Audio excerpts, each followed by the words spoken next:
seated, please.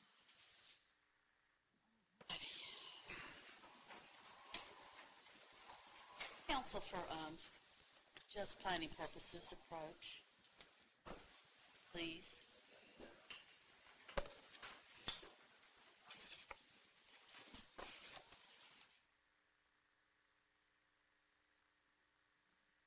Y'all survive and get in and y'all okay? Not.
Mr. Pardue.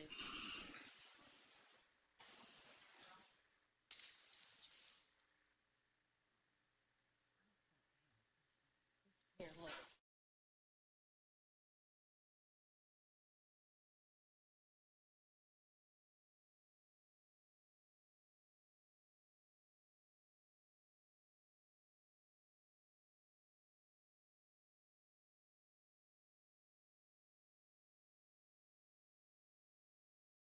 Sort of stuck, you know.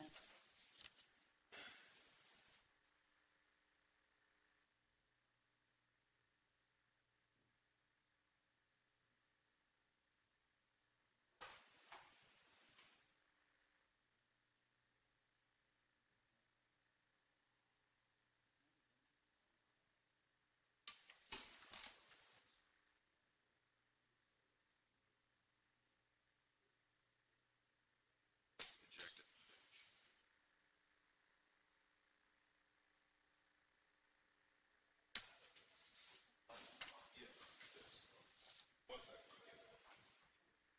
Yeah. Nobody knows me. Can you turn that off? Ready to go now. Are we good? Yeah. Excellent.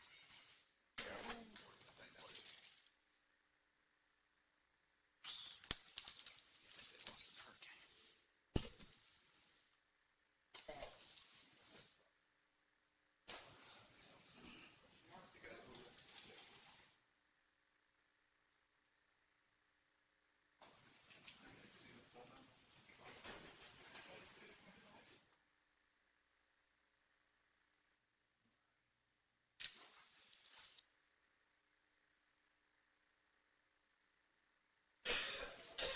See, it is. Oh, into one frame, yeah. I'm not very good at that. I'm good at breaking things, not fixing things. If you break it, I can blame you. You know how to do it?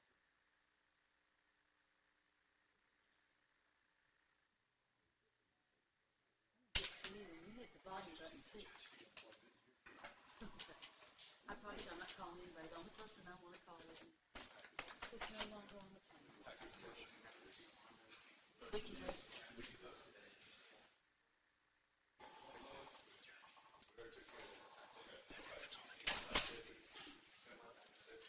It's an improvement. I won't be laying in the chair.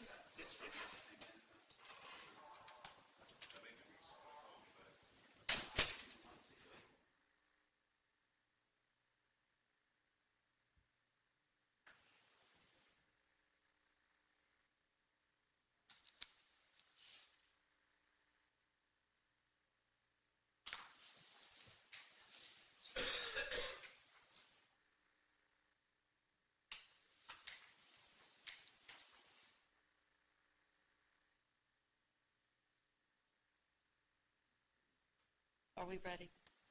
Or are we still working on things? I think we're ready, but they're trying to get the Okay, I'm still waiting. I just was concerned that I was ignoring you all and y'all were ready and didn't have the nerve to say, we can start.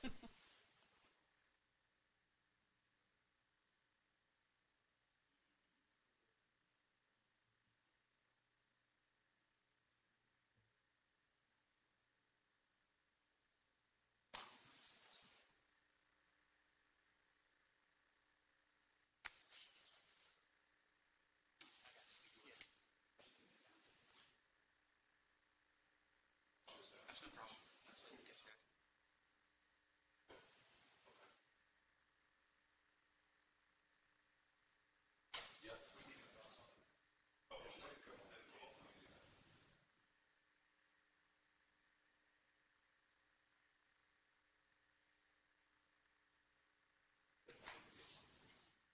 We're all ready, Judge. Good. Let's bring the jury, please.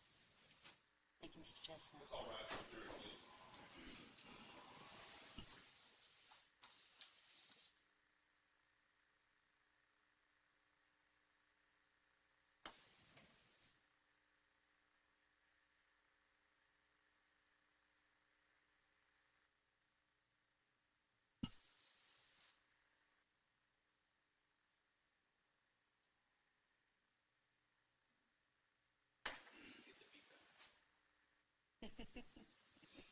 heard that.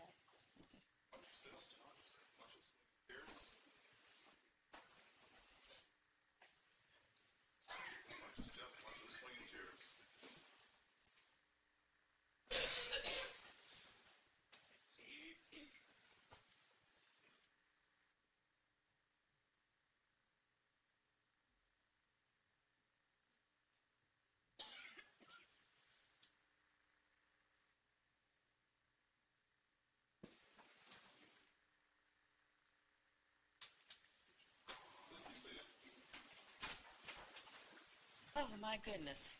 It's good to see y'all again, without a doubt. I think when we parted, I was explaining to you about us sitting in cars for 9 and 5 hours when it was snowing in Atlanta. Boy, y'all do it up really something compared to what we do up in where the foothills of the Appalachian Mountains are in Georgia. 5 hours now just sounds like a piece of cake to me. So we've weathered the storm. We're here back together. We're ready to get started with our work. My goodness. You can proceed for the state. Thank you, Your Honor. The state calls Kyle Weston. Thank you.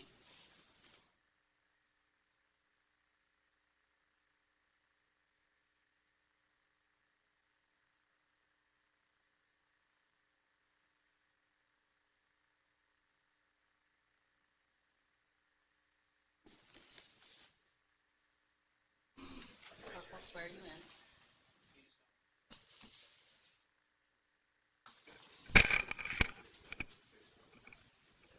Please be seated. Hi, good morning. If you could introduce yourself to the jurors by giving us your first and last name and spelling it for the court reporter. I'm Kyle Weston, K-Y-L-E-W-E-S-T-O-N. Mr. Weston, where are you employed?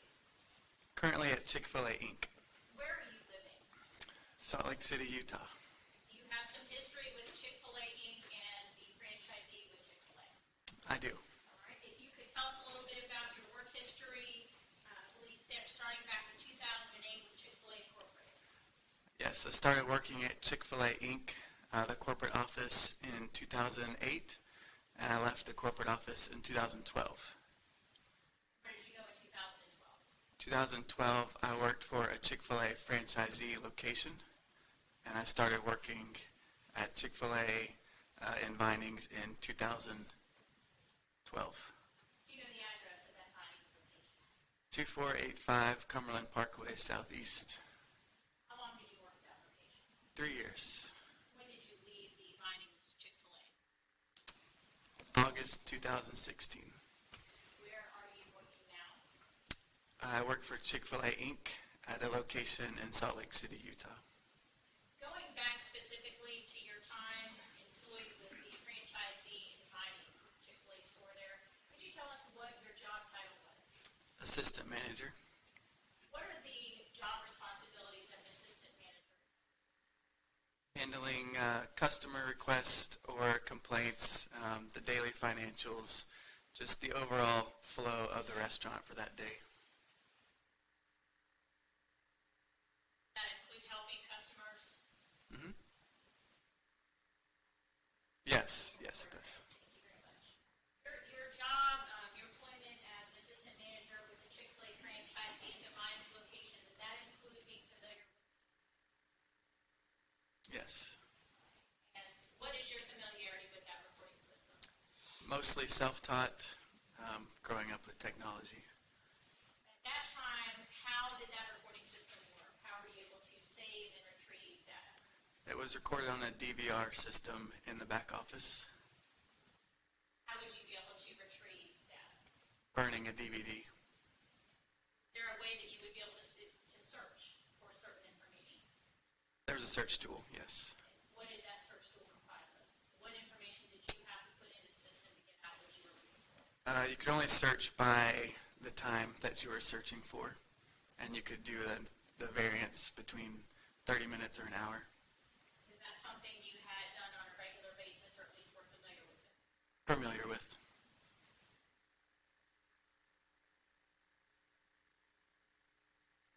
Looking specifically to the Vinings store in County, Georgia,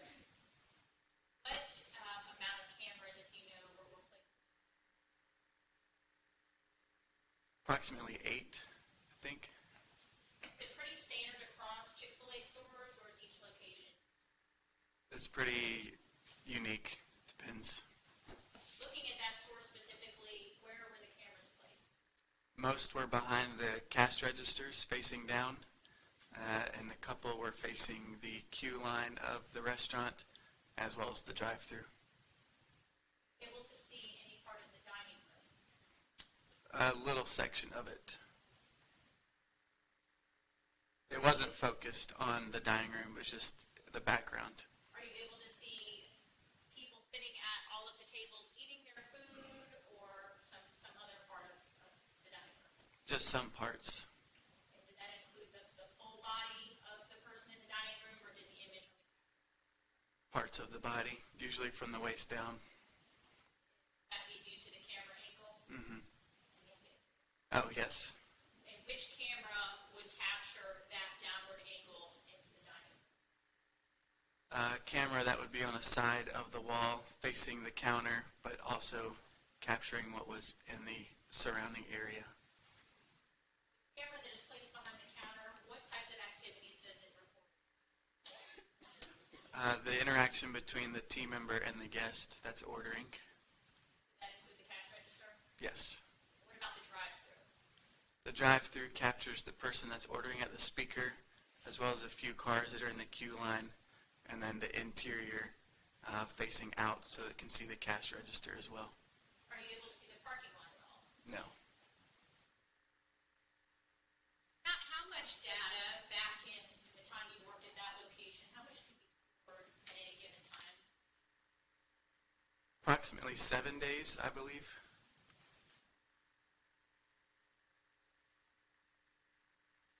At some point in June of 2018, download some footage of a customer and a child. I did. Do you happen to remember the date that you did that? I don't. All working with Lise and downloading some data to turn over to them. Yes.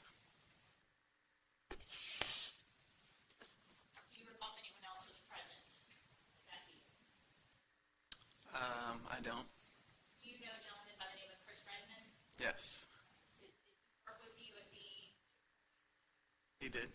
Do you recall if Mr. Redmond was involved at all with you, County Police to get with it? Yes. Who actually downloaded the video that was turned over? I did. And again, how did you do that? I searched for the specific time I was looking for and pressed the button to burn it on a DVD. Did you in fact download that data to a DVD and provide it to the Cobb County Police? Yes. Have you since had the opportunity to review the DVD or CD? Yes.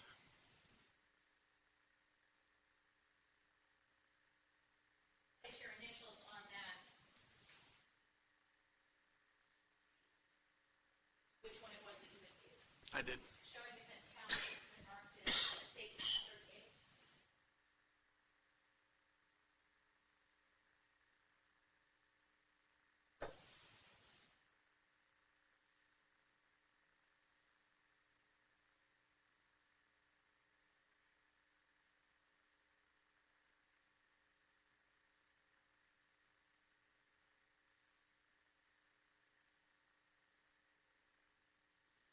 Yes, sir.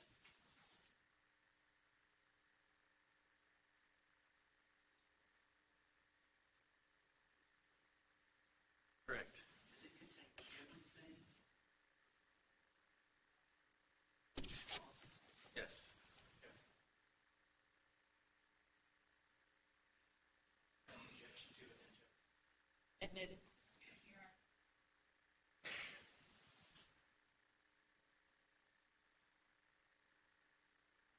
Operates. To publish this to the jury, I may have permission there. You may.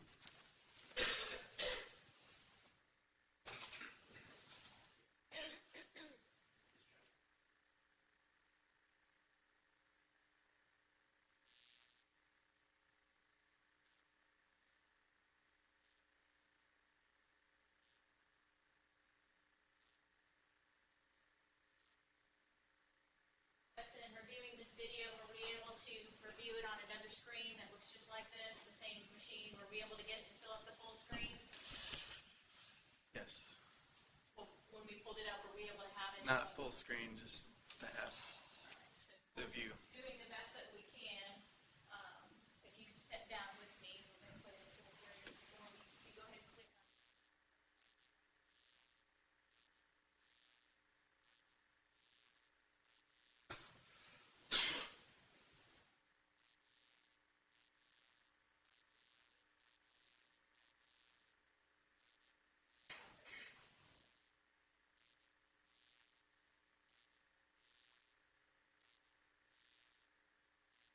Weston, if you could, sir, tell us what we're looking at here before we play the actual video.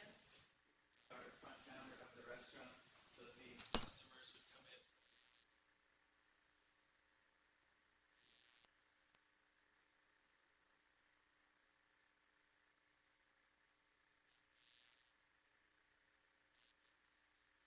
Way over here in the corner, what would be over here?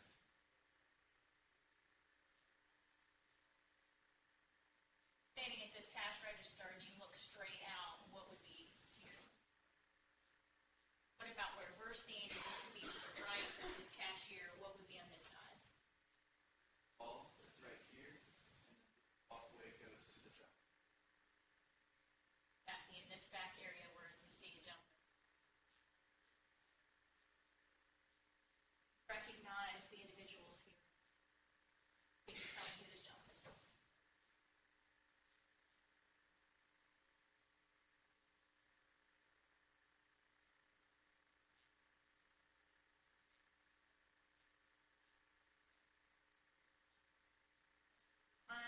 Can you see the time and the date stamp there? Can you tell me what that says?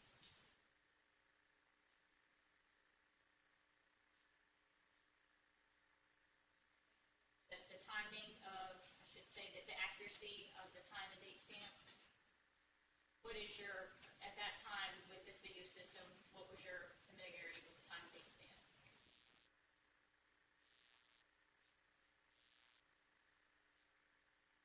Correct? Yes.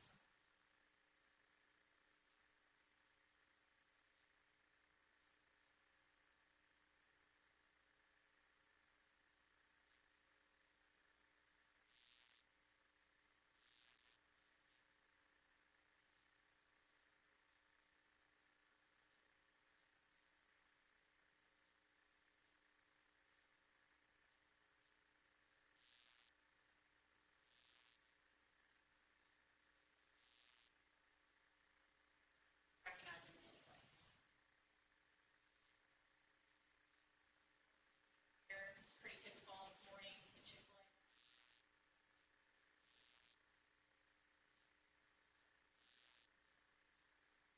This be looking at approximately 9 o'clock in the morning. Busy time, or would it be? And when you look around in the video that we're looking at here, do you see many customers? Typically have a line at Chick-fil-A, that location in the restaurant.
too fast or too slow?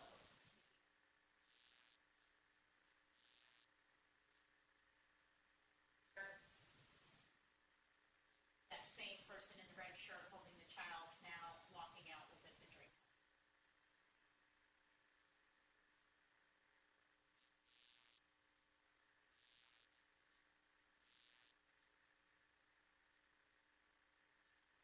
What time is reflected here?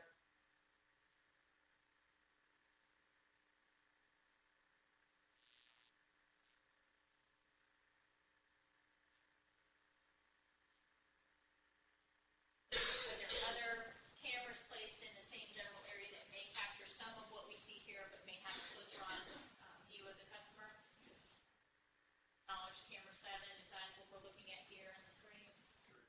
That be a better straight-on view of the transaction we just saw from camera 1?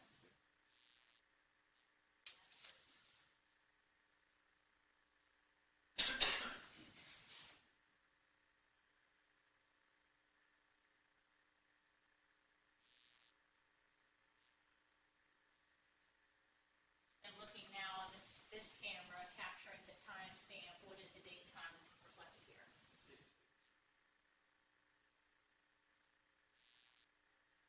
You see same individual in the red shirt.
Area, the streets surrounding that Chick-fil-A location, do you know what roads those are?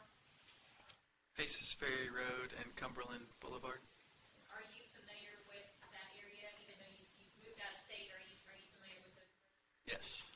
And to enter and exit the Chick-fil-A at that location back in the time of 2014, turn right, I'm sorry, if you wanted to go left, The quickest way would be to exit our restaurant, take a right, and then make an immediate U-turn. do you know what road that would be where you make? Cumberland Parkway Boulevard.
You may. Mr.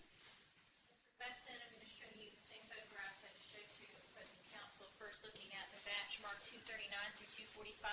Do you recognize those images to be still images from the Chick-fil-A recording that we just viewed in the court? Yes. Right. Those accurately reflect the events that transpired during that time. Yes. Interstates 239 through 245. Admitted. Thank you, Your Honor. Now, Mr. Weston showing you two more photographs that have been marked for identification as states 246 and 247. Can you tell me if you recognize what's in those photographs? I do. All right. Could you explain in 246, without showing it to the jury, what do you see? This is the exit of our restaurant. And would that be, as you just described, making basically the right turn to go left? Correct. All right. And looking at 7, what do you see in that photograph? That'd be the view if I wanted to continue going left after the U-turn. Those photographs accurately depict the way that location appeared in June of 2000. Yes. Interstates 246.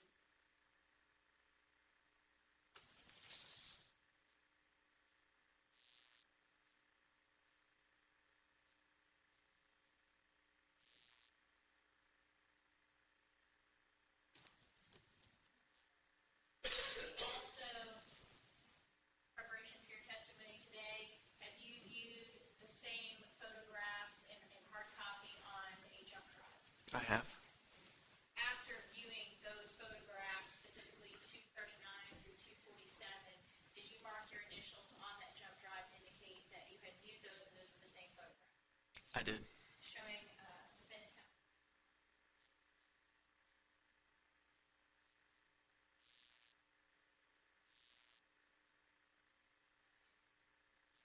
May.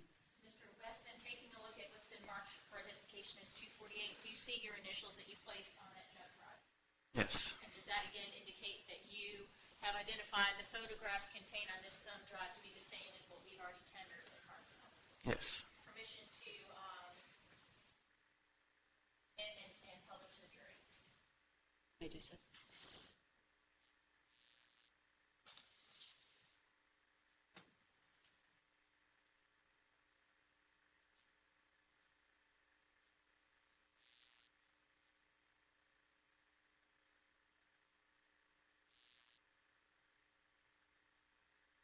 Weston, can you see that okay?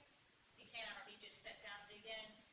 Can you confirm that states 239 that we're looking at here, is that taken from that moving video that we just watched? Yes.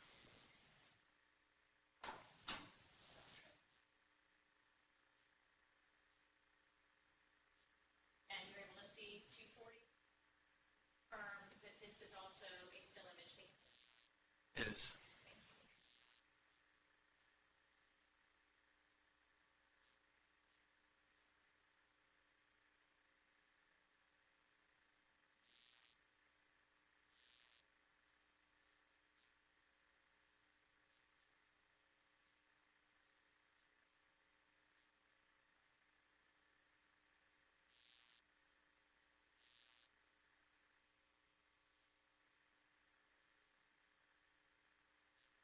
A little bit larger.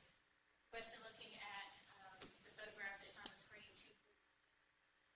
right for the jurors, what we're seeing in this photograph. That island to the right is the entrance or exit of our restaurant. There's only one way in or out, and then you would continue to make a right to make the quickest exit. And that's a median in the middle, so you have to make only a right. Would that be about where this card is here? That's the turn lane to make a U-turn.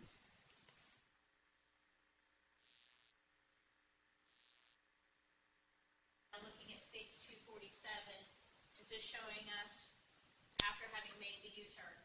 Yes, the tree over there to the left is the intersection. There's 2 turn lanes to turn left, as well as 2 lanes to continue straight.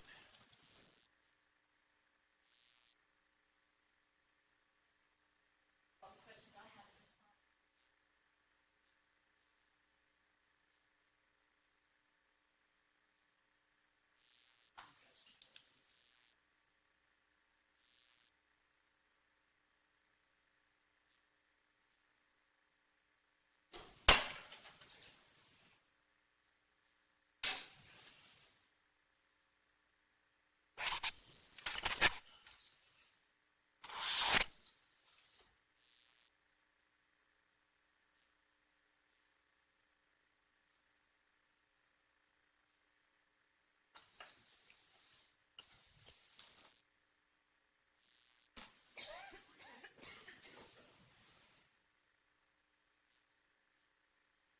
this morning? Yes, sir. Give me just a sec, okay?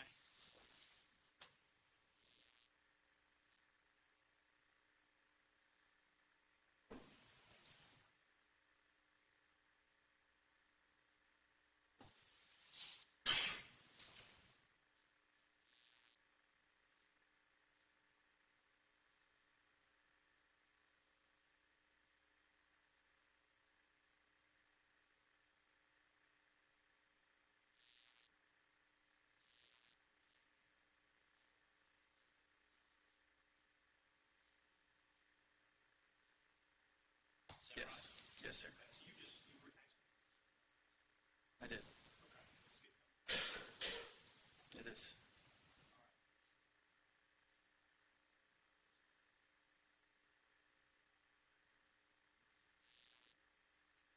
Police department, I do not. where you were first interviewed? At the restaurant. Okay. Was it within a couple of days, perhaps? I don't remember. And was it at that time?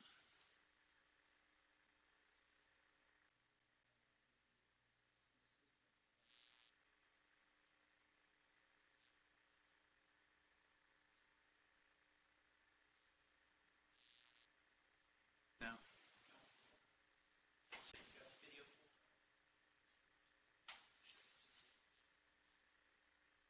Yes. Is that stolen? No.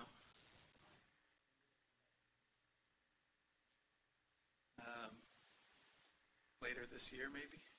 Like Yes. 16? Yes. While you were still? Yes. Was it the same? I don't remember.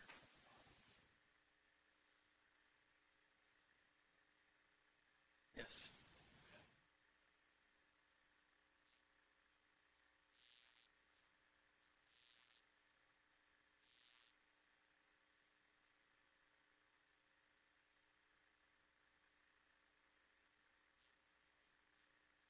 No. Okay. So it was actually a police officer. Yes. When they interviewed you?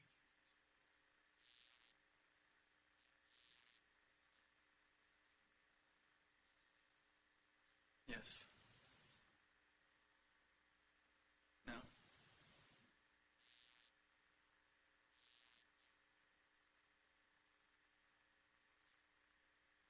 No. And logistics. And what? Logistics for me. Oh, okay. Meaning, Right. all right, did you, Yes. all right, and when did you move? August 28th. August, so you, Yes. okay, you like it? Yes.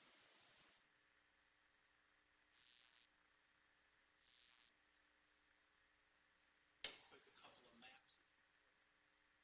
Identified.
It's submitted.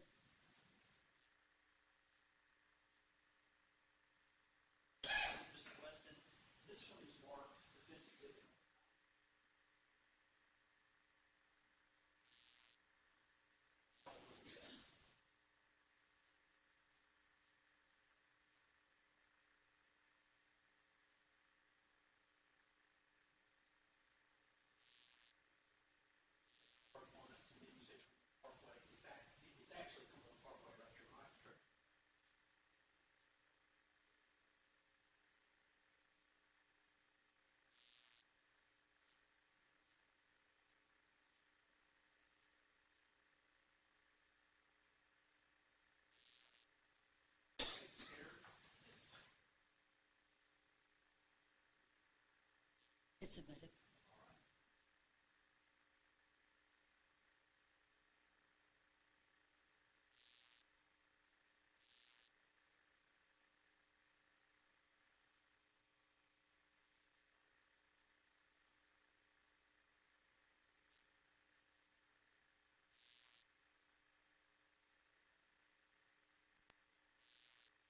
Good.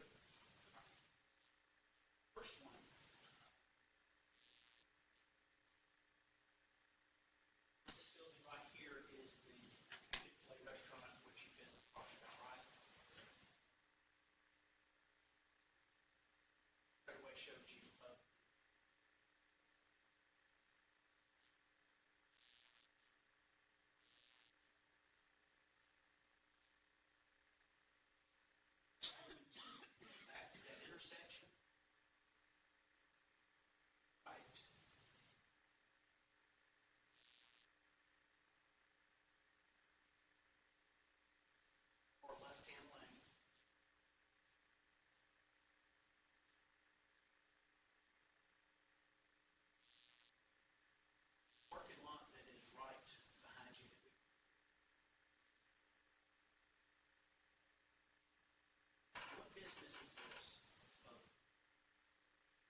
telling us about the,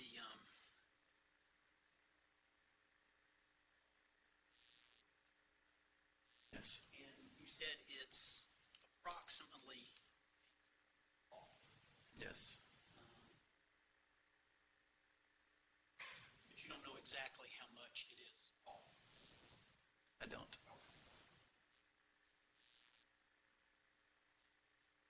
Could be. And you don't know faster than the actual time. Correct.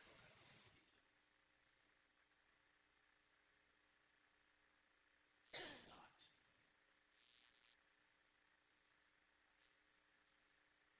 Right. How long has it been that way? I don't know.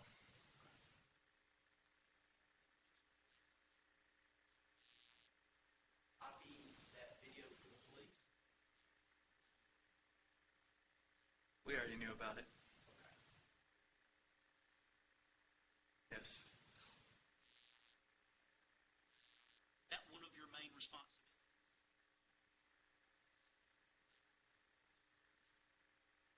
Track of that stuff as the assistant?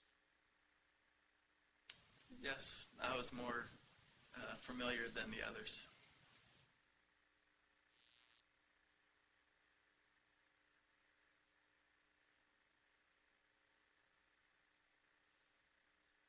Yes.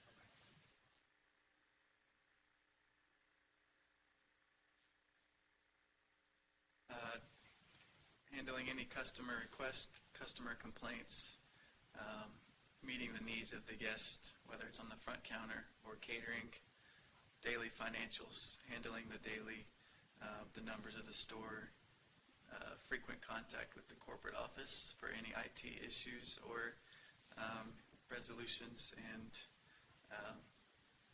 the general flow of the day, making sure that we can serve every guest to the best of our ability.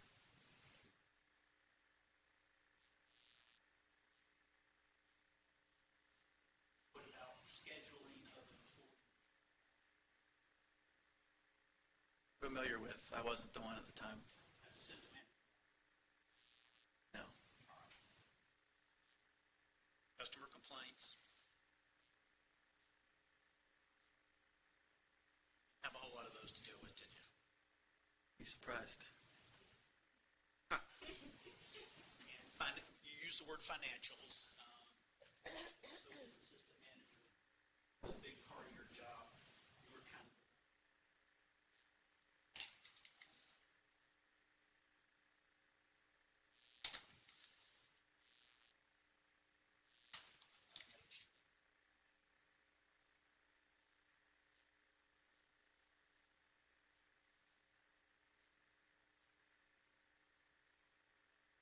Yes.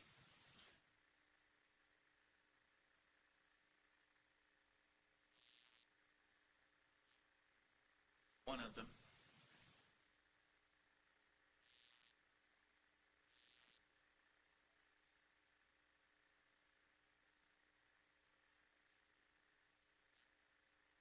If we run into any IT issues, there's a helpline.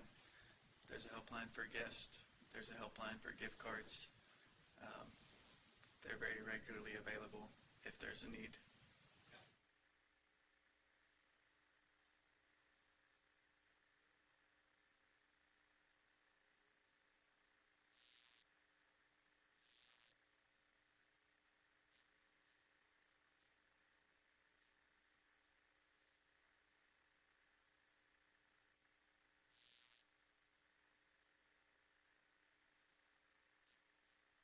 There's a specific person who has a role in that.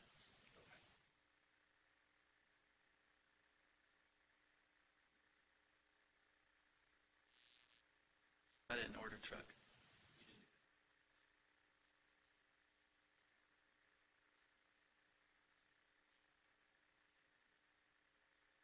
a lot of businesses right there.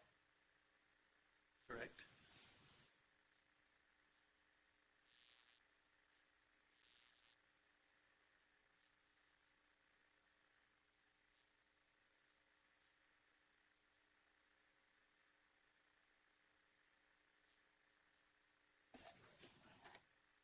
Yes.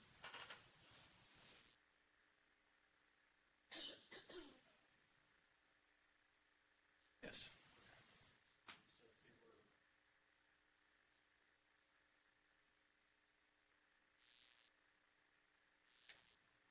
We shared it among managers.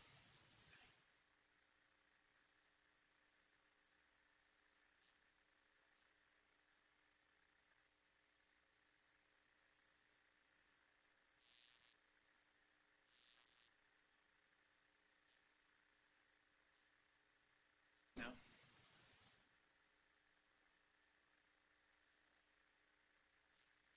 you see in the video,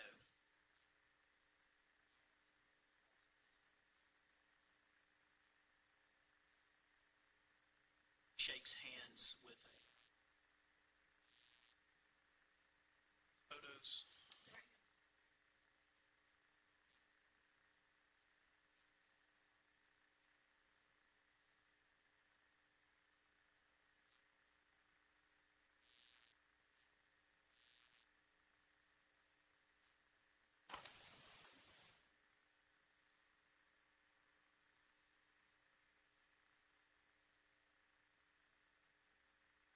I'm going to show you states 242 and 243. All right, and you identified those. Who is the bald man that Ross is shaking hands with? Chris Redmond. He's also an assistant manager.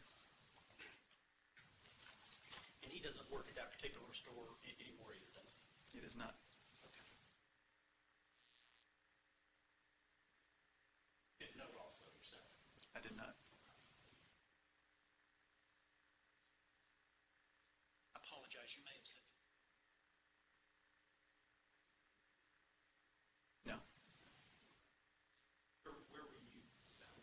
In the office.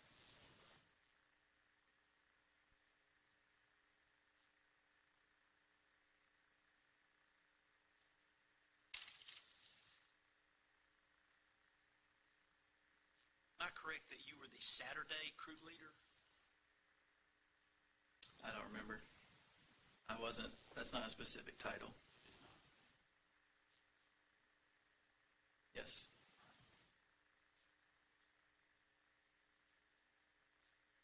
Correct.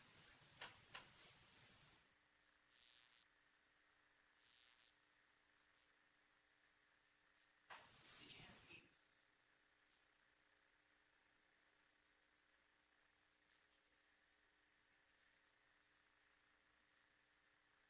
It was dependent on need.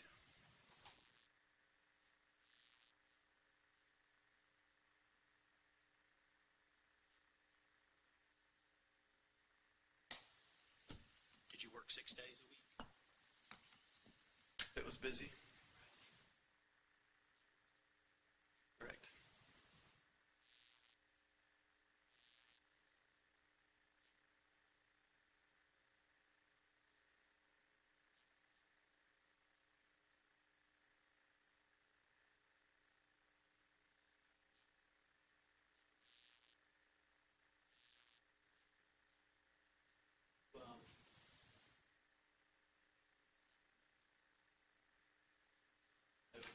So that's 246. Yes. Tell me again, what angle are we looking at? Is that someone coming from? Is this picture taken from in the Chick-fil-A parking lot looking out? No, that's just outside the Chick-fil-A parking lot, in between Starbucks and our parking lot. Okay. This is the entrance and the exit. Fair to say? Yes. All right. And you identified this as being from how that driveway looked in June of 2014. Yes. But you don't have any idea when this particular picture was taken or what time of day, do you? I do not. As far as you know, this was taken on a Sunday. Could be.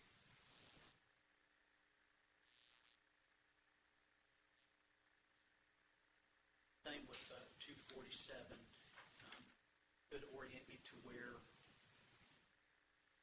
where the camera would be? Are we looking out from Chick-fil-A or toward Chick-fil-A? That's out of the drive that is right in front of the Chick-fil-A entrance. Okay.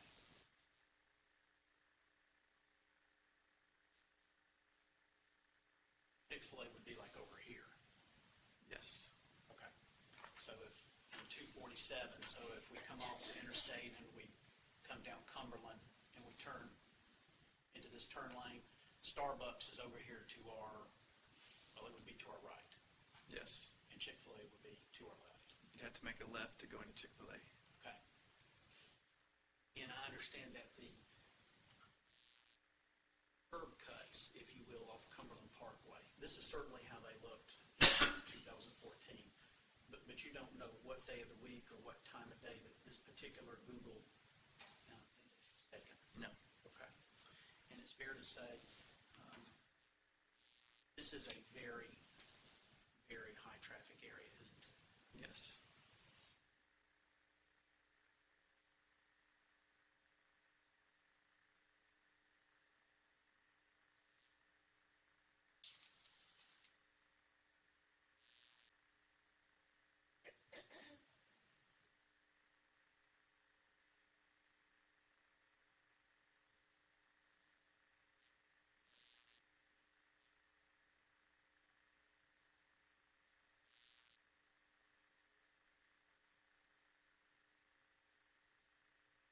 They're not.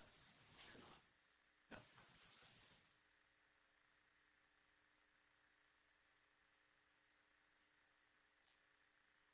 The surveillance video is a standalone machine, and the cash registers are synced with our system within the store.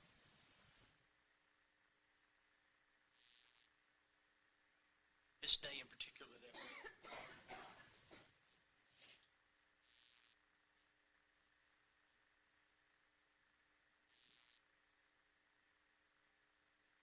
No.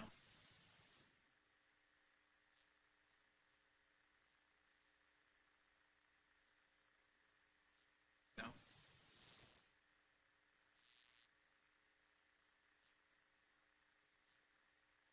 No.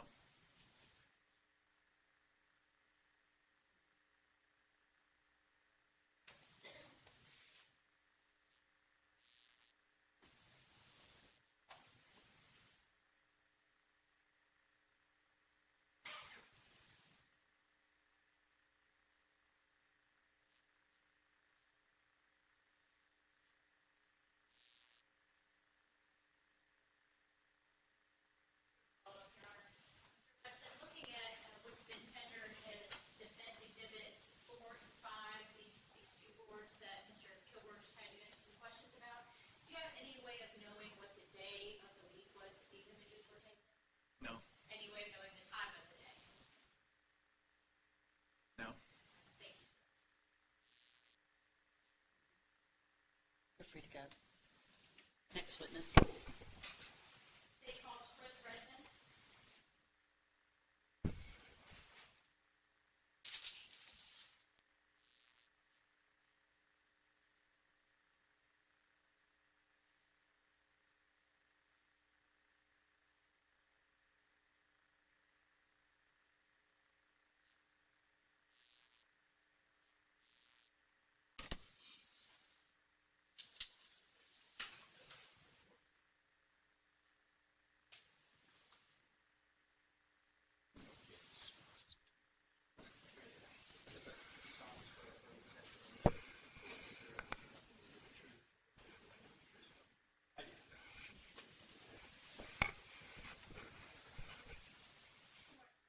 Good morning.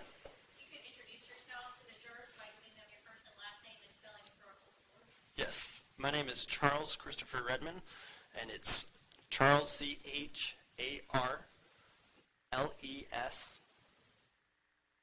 Redmond is R-E-D-M-O-N. Redmond, do you typically go by Charles or do you? I go by Chris. Sir, where are you employed? Right now I am currently employed with Chick-fil-A Inc. And where are you living? I am living in San Antonio right now. If you could explain to the jurors a little bit about your employment and Yes. So I started with a independent franchisee with in I just had this date August of 2012, and then I ended my time with the independent franchisee in July of 2015, and now I'm currently working with Chick-fil-A Inc. So it's two different entities. when you worked for the franchisee between, That was at Chick-fil-A Vinings. what's the address of that location? I don't have it off the top of my head. Do you know which streets? Cumberland Parkway and Paces Ferry. What was your job title when you were at that location? I was the general manager. Could you explain to the jurors what the general manager of that store did on a daily basis? Sure. So I wasn't involved in operations heavily. It was more so planning out, what does this week look like? What does next week's look like? Making sure that the schedule was on point. I helped with the selection of talent for that restaurant. I helped with the inventory levels of the restaurant. So I wasn't heavily involved in operations. When I was involved in operations, and when I say operations, I mean like serving guests on the front counter, or, being in the drive-thru. It was usually only maybe an hour a day, and that was usually at lunch and then sparingly in the morning. Your typical schedule, how many hours a week would you work, what days? So I would work typically 5 out of 6 days of the week because Chick-fil-A is closed on Sunday. And I would typically work 6 to 2, 7 to 2, and be more involved in that operation side. And then I would work 2 p.m. to 5 or 6 p.m., just primarily in the office, just working on payroll and things like that. What were the busiest times of the day? The busiest times of the day were 7 to 8 in the morning, and then 12 to 2 p.m. in the afternoon. While you were at the Vinings location, did you work with a gentleman by the name of Weston? I did. Do you recall how long you worked with him? I believe it was probably about 1.5 years to 2 years. What was his job title, if you recall? He was an assistant, at the time of this, he was an assistant manager. Did you supervise Mr. Weston at that location? I did. How many other assistant managers? It would probably 4 to 5. Assistant managers, were they more involved with customer service on the front lines than you would have been? Yes.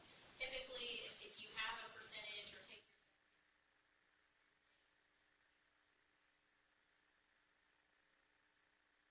Say 80 to 90. that Chick-fil-A, is it a pretty popular store? Yes. That location, you have a lot of what you refer to as Yes. referring to someone who is a regular customer. How frequently would you see someone? If I see someone, 2 times a month, I'd say that's probably.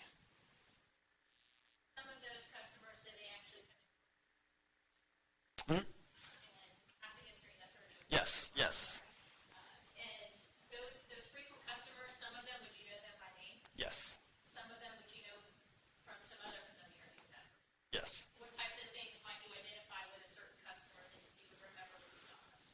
I'm very involved with sports, so I'd always identify people with which sports team that they would be representing. So if someone had a Atlanta Braves shirt on, I'd start up a conversation talking about Bobby Cox, and I'd usually place a memory in my head. It's like, hey, this guest was a fan of the Atlanta Braves, so I try to connect with them when they came back on that piece.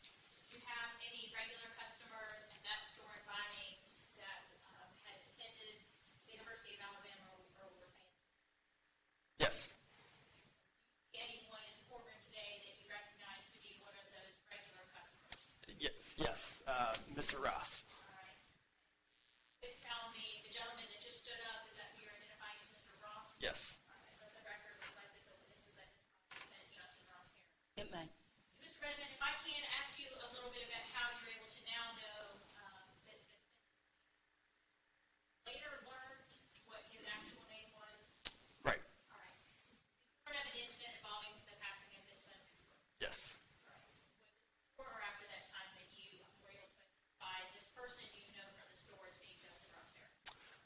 would have recognized his face. The name rang a bell after. What would have been, how would you have known the name? Did you see a photograph of him? Just from the local media that immediately after. How many times, if you can estimate, would you say personally either interacted with or had seen the defendant in that location? Probably about a dozen times. And if you could remind the jury, what time frame are we looking at? A dozen times within how long? A dozen times from, are you asking me my start date? From the first time you remember seeing him to the last time? Pro- Which time would be? Probably within a year. The year that you started at that store was what again? I started in 2012. Fair to say that not from 2012 to some point after. That is correct. Ever see him in the store with anyone else? There was at least one time I remember that he had coworkers with him at lunch. It was probably 2 or 3. Had you ever seen him with his child or the date? No. Asking you now specifically, talk to us a little bit about the drive-through and how much interaction you would have there versus inside of the register. Can you estimate how much of your time would be spent observing and interacting with customers in the drive-through line versus customers interacting with at the walk-in? I would say in the drive-through line it's 20 to 30 seconds. It's literally, good morning, your total is going to be $4.55. You'll repeat the order. You'll hand the guests their food, ask if they'd like any condiments, and then, our goal is to be quick, so it's a very quick interaction. When you're interacting with a customer in the drive-through, are you paying attention to the other occupants of the car? I wasn't. And from the vantage point that you have, and of course, understanding that different vehicles have different heights and so forth, Sure. are you generally able to see who is in the car with a certain person or guest that's going through the... I think that if you were intentional and picking your head out the window, you could probably see it, but not if you weren't intentional. What would you say would be the estimated time that you had seen in his 12 or so times that you testified to? What percentage of those times would have been observing the defendant inside of the store versus what percentage in the drive-through line? I would say half and half. Now looking at times of the day, do you recall what meal times you would see? I remember seeing the defendant in the store more often at lunch, but it was still close to that half and half probably. And when you weren't seeing him at lunch, what other meal of the day were you seeing him? Breakfast. Do you ever recall seeing him at dinner time? No. Turning your attention to June 18th of 2014, the morning, do you recall if you were working that day? Yes. The defendant walk into the store that morning. Yes. Do you know approximately what time of the day that would have been? I don't know. I know it was in the morning. Have you had the opportunity now 2 years later to review some store footage, some video recordings, and also some still photographs? Yes. And refresh that you could testify about what you observed that day. Yes. You could tell the jury what you can recall about your interaction with the defendant and his child Cooper on the morning of June 18th. My interaction started, I was bringing ice to the front counter in the drive-thru, and I saw Mr. Harris and Cooper at the front counter, and I just said, "Hey, good morning, guys." And I said, "Who's this little guy?" And it was Cooper, so I waved to Cooper, and I said, "Hey, Coop." And just small pleasantries for 30 seconds, and then after that, they went to sit down, and then I went to deliver the ice to the drive-thru as well, and then I went to the back. And did you want me to go further as far as the meetings and stuff? Sure, and I'll follow up with you then. So you talked about being at the front counter with the ice, and then at some point after that, did you go back out into the dining room area? Yes. Can you tell us what you did at that point? Absolutely. So after that, I went back to the office and I got my backpack, and I had a meeting with two of our leaders in the dining room as they were eating breakfast. Is that an uncommon thing to have a meeting in the dining room area? No, it's not. Thank you. Do you recall if you were able to observe any of the activities of the defendant and his son while they were eating their food in the dining room area? I was not. Do you have any recollection of where the defendant and his son would have been sitting in relation to where you were sitting? I would say that it was more towards the middle to the back of the restaurant, so almost the opposite end. So if you think of that corner of the screen is where I'm at, he was probably more towards the middle, towards this corner. Do you recall whether you were able to hear anything that was being said or anything like that? No. Where you were seated, were you facing the defendant and his son, or was your back turned? My back was turned. Were you engaged in the meeting with the other employees the entire time that you were seated in the dining room? Yes.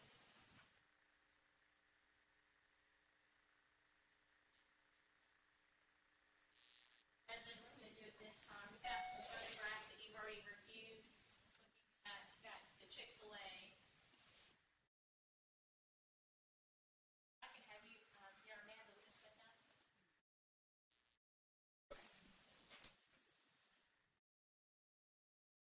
All right. Sir, if you could start by identifying who this person is here. You describe for the jurors, you've just taken us through briefly the interaction that you had with the defendant and his son. Tell us who these folks are and what's going on here.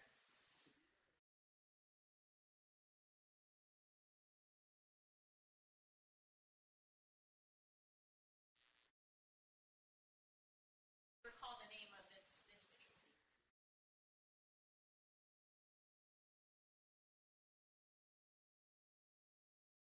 Tell us now what's going on here.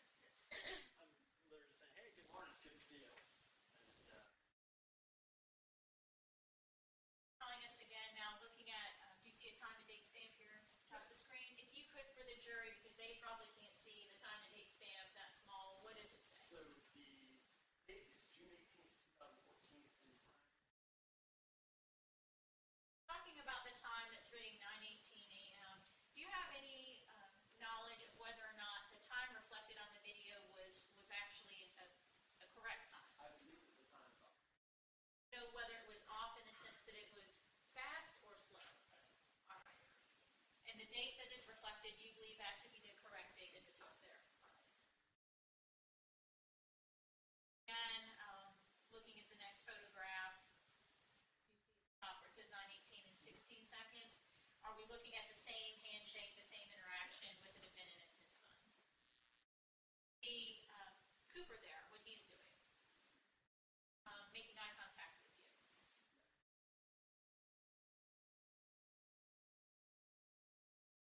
Is that you? Did you?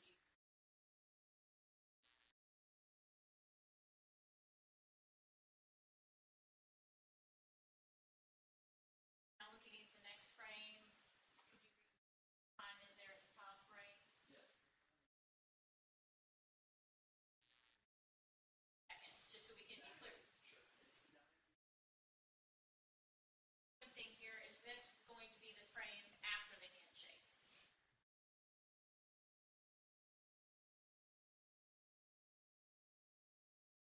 And again, now, I believe the time there, which you agree is 9:18:25.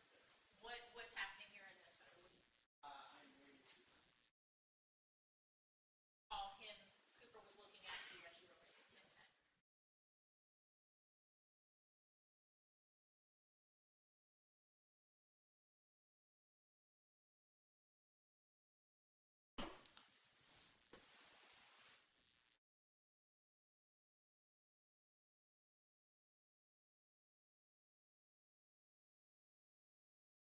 And then going back to the interaction specifically that you had with the defendant that morning, did you make any note mentally of anything that struck you as unusual about his appearance that day? It struck me as unusual. The thought that went through my head is that he usually seemed to be clean shaven. And there may have been a 5 o'clock shadow there. So that was the thought that went through my head. It was different from normal because I made a note of that in my head. I was just like, got a little bit of a 5 o'clock shadow. All the questions I had to go ask. Okay, thank you.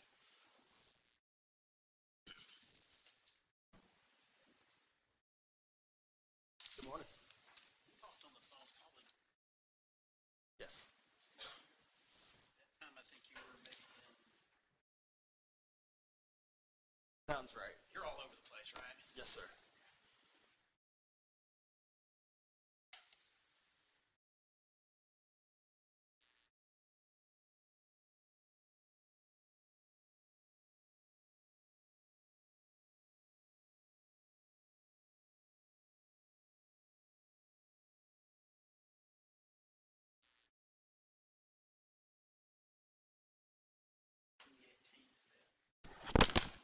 I'm so sorry.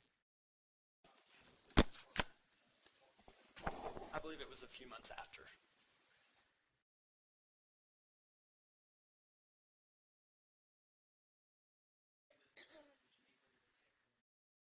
Yes.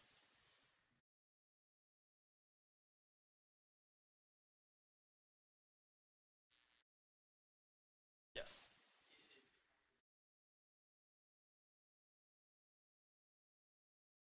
Yes.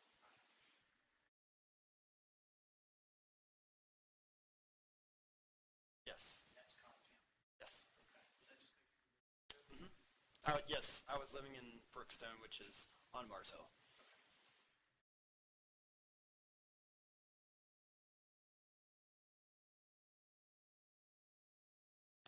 Yes. Yes. I didn't hear you, sir. He told you that you were being. Yes.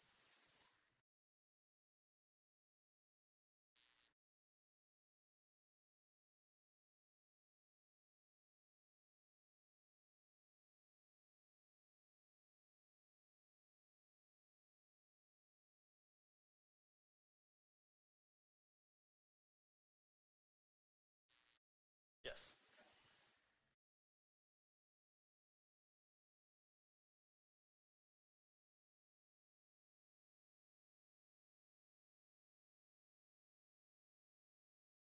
Yes. So what I would say is probably a year. Okay.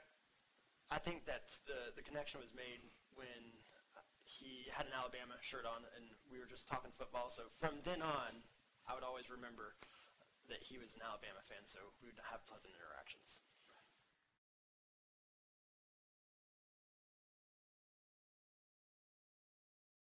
Yes. Yes. I did not recall the name.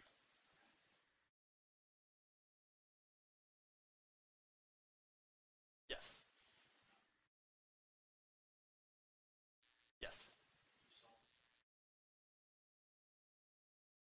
Yes.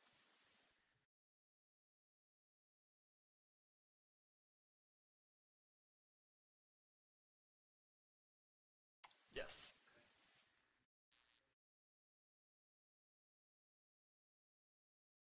Yes. Let's just. You never saw. That is correct.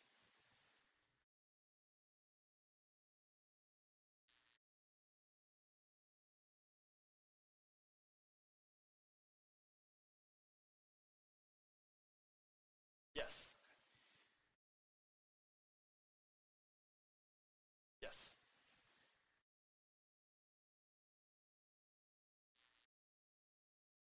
Yes.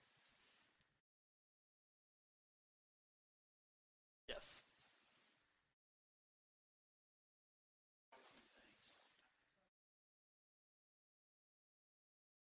Obviously, you're dealing with scheduling. You're dealing with inventory.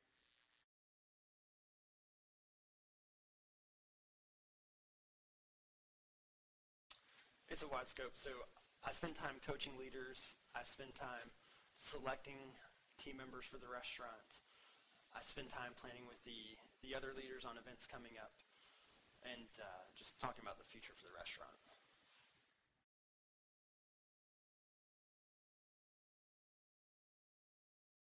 Yes.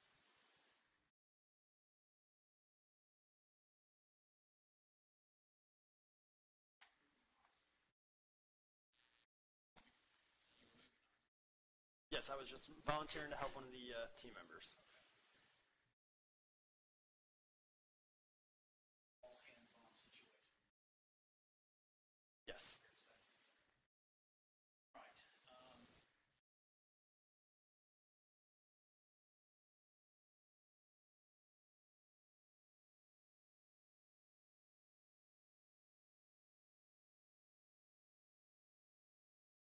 Correct. Do the drive-through. Correct.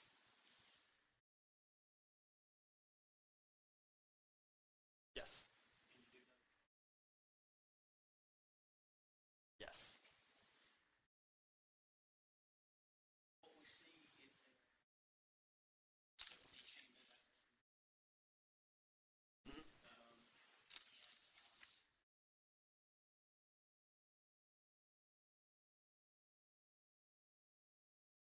Yes.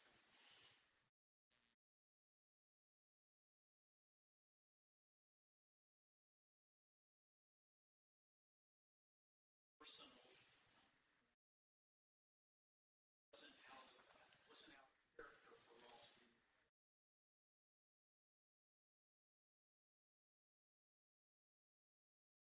Will you state that question one more time, sir? That was kind of long. Yes. He's a friendly guy. Yes, he is a friendly guy. So remarkable about that because Watching the video, it seemed fairly normal. and from what you observed and knowing him, Yes.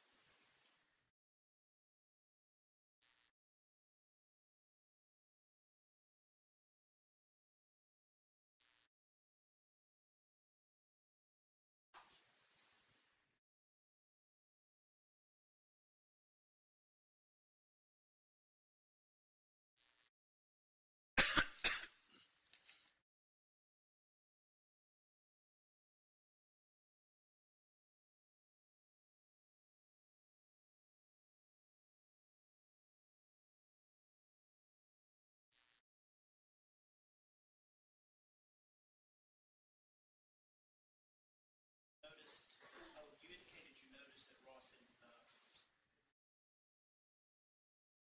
Yes. I don't have any idea why he was. No idea.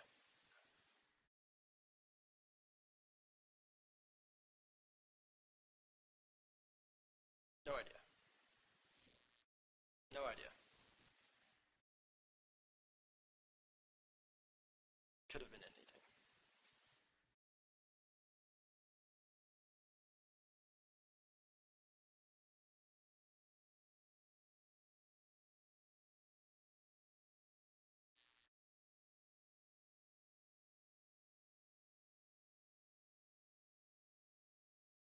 Yes.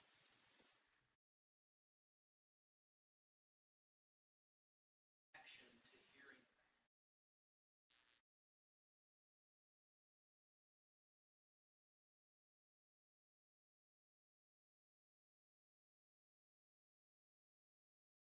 What was the question?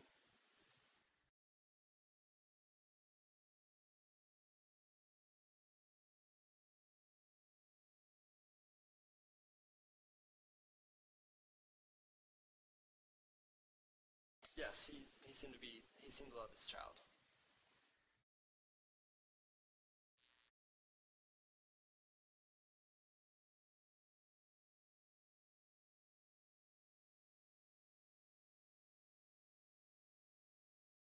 Follow up, after you concluded your meeting or while you were finishing up and finished, do you recall whether you saw him leaving? I did.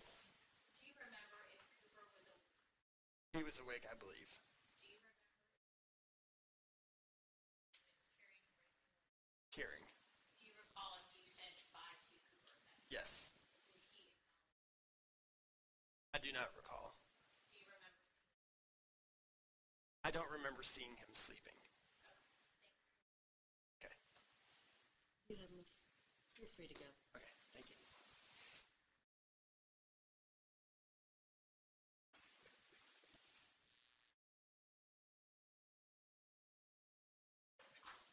We'll take a morning break. Ladies and gentlemen, take your notepads, close them up, take them to your jury room. Open mind, no, open mind, closed mouth. How about that one? Keep an open mind and don't discuss the matter with each other. Y'all have a good break.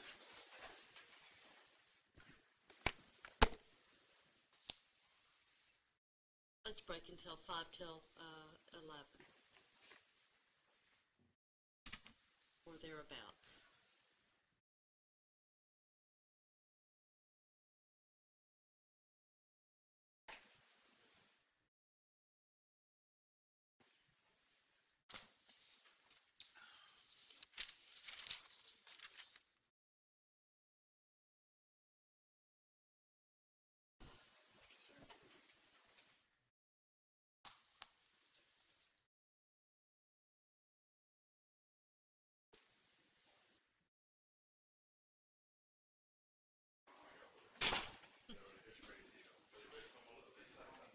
Who is it?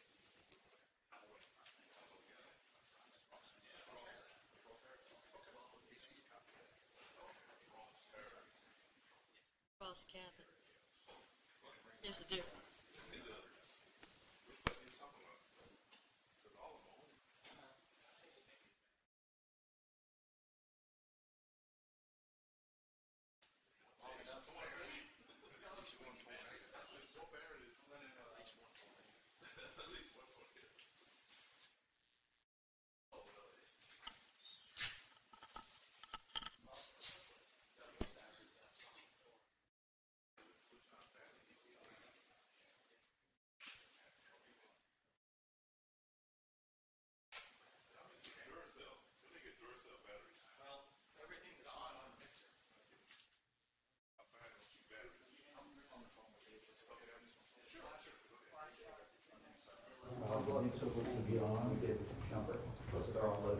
Yeah, you know, I probably lost reception. This was down. That was down. Next It was all the way down. It was all the way down. Let me go check it. Did you bring it up? Yeah. And that's for all the mics? Is that the master switch? That's just for like the ambient sound. Well, that's If it was all the way down, that couldn't be the Oh, it's time of the year. I got you. Did you have a nice adventure? I had quite an adventure. Now, we ended up in South Carolina, and it was just as stormy and rainy there as, Probably will. We'll have to compare notes, everybody. it'd be I fun. was in a car for 34 hours. Ooh. Yeah. Well, you got the worst story. Check, check, check, So you went check. the wrong Mic way, check, huh? mic check, mic check, check, check, check, check. I drove up to New York. Mic check. Had to sleep in my car. Check, check, check, check. 4 hours? That was it. I don't know who turned it down. Somebody turned it down. It was all the way down. Somebody turned it down. Somebody turned it Where down. was, which button? Yeah, the last one on the right. Which You one? turn that. Oh, I never touched that. Yeah, I don't touch any of that. It was working out. And don't hit the switch. Yeah, nobody. Don't hit this switch. Should we take I don't know over? what that's for. No, I'm only touching what I'm, Can you that's gonna talk do, again? just these guys right Yeah, it was all the way down. It was all the way down? Yeah, that was it though. Yeah, because court chatter got to be able to hear this now. Yeah, just work it out. Especially when you say, we'll all rise for the. Just gonna be Not to do it, but Court chatter, how. Kim knows, good, right? because he's the only person here. Yeah, that's court reporter. This So week it's the and the volume next of the end? week. I don't know May if this hit is that. Okay, okay. May hit that. It's good that It's it's got- The easiest thing to do. Yeah. In the grand scheme of things. Okay. And I'm the least optimistic person around. Thank you. What do you think it is? It's a battery? No, somebody turned on the master pot. Mixer. You're gonna turn it down. Oh, that's right. Oh, that's the- So we've got some masking tape on it, and nobody else on it. And you're gonna be the gatekeeper. You make I'm sure- there for, yeah, I don't touch that. Only thing I was supposed to do is, Somebody may have come down and said, Bump hey, into it or there's no whatever, yeah. port, and they just turned it down, knowing that it turns everything down. I don't know. It shouldn't touch it. Because we know to bring down the audio when there's a, when there's something on. they won't even let me touch this. What is that? That's our white noise for back in the winter. Oh. I was We're just- good. Somebody had turned on the master, on the mixer. Yeah, it's all. Yeah. No, we're good. I appreciate it. Actually, Watson. Unless a fatal says, yo, everybody turn your I phone. was on the phone with David. As soon as I came in here, I lost the connection. You did? I think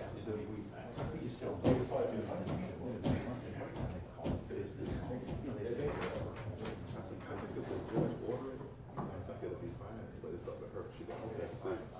Thanks, okay. Yeah, one of y'all can escort them to the vehicle right now. Yeah, Because we're on a break. well, he's doing this now. Okay, well, I'm saying one of the Yeah, babies. or we can do it at lunchtime, that's fine. Yeah, yeah. Okay, all right, But yes, it can be done. okay, Shoot, whatever the judge said, that's gold. that's right. What the hell kind of, is that a camera? No, I don't know what that is. Well, looky here. Unless it's some type of speaker. Maybe it's Bluetooth. Okay, it's gotta be backwards, because it's got to be facing. It's backwards, be it's backwards. just backwards. When the camera, They said this is why I work. yeah. They have cartoons. Crazy coworkers. Yeah.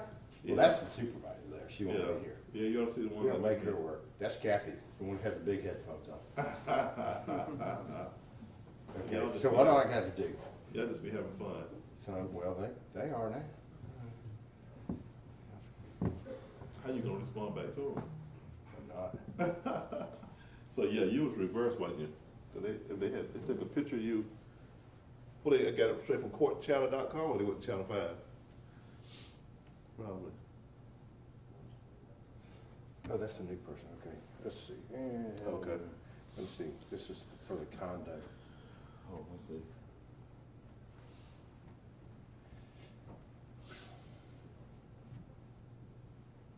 I got to find me a snack or something. See how Isn't this- that, don't they service snacks? Oh yeah, we got tons of them back there. I got some here. I got some here. I got some here. I just. not a snack, man, that's. Well, I bought it from Walmart. Like, I want to see what it tastes like. So this is the time to do it. It'd be good, Walmart's good this time. It'll let me know not to buy no more. Oh, no, you'll do it. Anything to fill the void.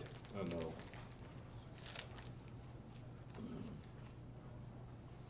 Barry, you gonna work that football game? Saturday? Saturday football game. No, Which game is they're it? calling around, see if anybody wants to work it. You wanna work it? I don't think so. I think I don't work myself out. Mark Hopper just called me while. Did it? I just heard Ellis on the main radio. Okay. Wilson.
phone call about a weekly Right, something? but, I thought, Is that doing it later? I thought we were gonna do it at lunchtime. Okay, that's I fine, thought- that's fine. I just know there was, he Yeah. needed to do that at some point, and I was confused me. Right, I thought they were gonna wait till lunch hour, because he had no Okay. time to talk. That's fine. What about bringing Charlotte's cake to you too? Is it sitting on the counter? She may. I don't know, I didn't go there. I wasn't working in the courtroom that time, I didn't feel like I was. Well, that was thoughtful of you. I don't need to eat that stuff. I know. You get fat down here too. All they do is feed you. Yeah, that's what I've heard. What is this thing? I have no idea, unless it's a Bluetooth or something. Oh, nothing. No, look like it's a, maybe it's a, some evidence or Too something. much technology around here. I don't know what it is. I think we're ready to watch Mr. Lumpkin do his stretches. Thank you, Judge. You're welcome. I feel like standing up and doing that too. Are you ready to go forward? Yes. You go here. Please bring the jury. Yes, ma'am.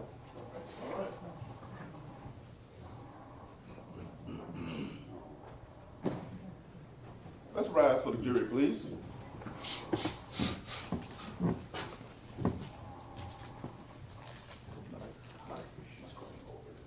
Oh, good Weston tasting. Candy bars for my wife. The judge is right. It's to do a taste comparison between school and heat bars, see which is better.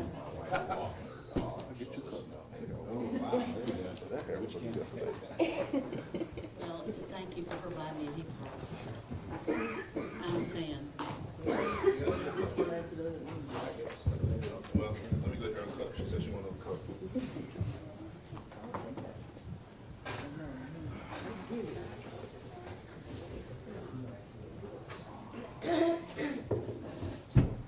Please be seated. Next witness, please. Payton Barwick. Over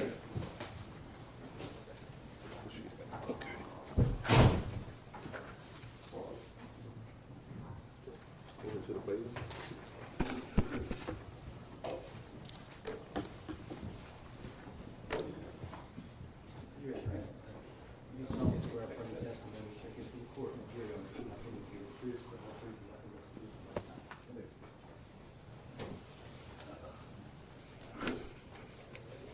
All right, so first thing, introduce yourself to the jurors, and then the second thing is please spell your first and last name for the court reporter who's seated in front of you. My name is Payton Barwick. I'm a paramedic for Metro Atlanta Ambulance Service. Been a medic for about 5 years now on ambulance for the same amount of time. And then for a court reporter, first and last name, if you'll spell that. Peyton, last name is Barwick, Barwick. Great. You've already given some testimony that you work as a paramedic, and I see that you're in uniform today, correct? Yes, sir. How long have you worked as a paramedic? Since December 2012. And describe what sort of training and education you have that qualifies you to work as a paramedic. I have 1 year. It took 1 year to get EMT certified, and then I took another year. It's a diploma, but it's another year of extensive classroom and clinical training, and then you have to pass a state board test in order to be a paramedic. And are you board certified? Did you pass that test? I am. Okay. I want to ask you about your role in this particular case from June of 2014. Were you employed as a paramedic on that day? Yes. Were you employed with the same company that you're currently with? Yes. And why don't you tell the jurors, who do you work for? Metro Atlanta Ambulance Service. And describe Metro Atlanta Ambulance Service in terms of area of coverage and what y'all do on a daily basis. Okay. We cover about 3/4 of Cobb County. Cobb County is a really big county. Their contract says that we have to have 2 ambulances services in there to keep the rates fair. So with that being said, we cover about 3/4. There's about 705,000 people in Cobb County, which is, we're a very busy service. I run anywhere between 8 to 12 calls a day. Usually on my truck, there's an EMT and a paramedic. There's a difference between EMT and paramedic. EMTs are only 1 year, so they have a medical training just not as extensive. As being a paramedic, we were able to push more drugs, narcotics, more life-saving abilities, give you cardiac drugs when you're dead or to bring you back to life, read cardiac rhythm strips to see where you are, and we can actually give medications to fix it. Just more advanced. Okay, so as a paramedic, you're allowed to perform more advanced life-saving techniques than you would as just an EMT, is that correct? Yes, sir. And can you describe, you use the term truck. When you refer to a truck and you're talking to this jury about that, what are you talking about specifically? My ambulance. Okay, and I know y'all, that's kind of the term within the industry is that you call it a truck. How many people typically work on a unit or a truck? There's 2. And describe for the jury exactly how that works out and what the different roles are for everybody. Metro Atlanta has a policy where only a paramedic can ride in the back of the ambulance with the patient. The EMTs are the people that usually drives, and they're basically your second hand. You get a patient, you throw them in back of the ambulance, and they help you start IVs, just get the patient situated for the ride to the hospital. Other than that, the paramedic has to stay in the back with that patient at all times. Okay, so you have the primary responsibility for the patient of the 2 of you on your truck or unit, correct? Yes, sir. And there's another individual who drives the truck. He's the EMT, correct? Yes, sir. I want to direct your attention to June the 18th of 2014. Who was driving your truck on that day? Steve Thurlow, EMT. Why don't you spell his first and last name just for our record? I'm not quite sure how to spell the last name, but it's Steve, S-T-E-V-E-N. Thurlow, does that sound correct? Okay. And I want to talk, still staying kind of in a general context before we get specifically to this case. Have you ever been called out to a crime scene before? Yes. Okay.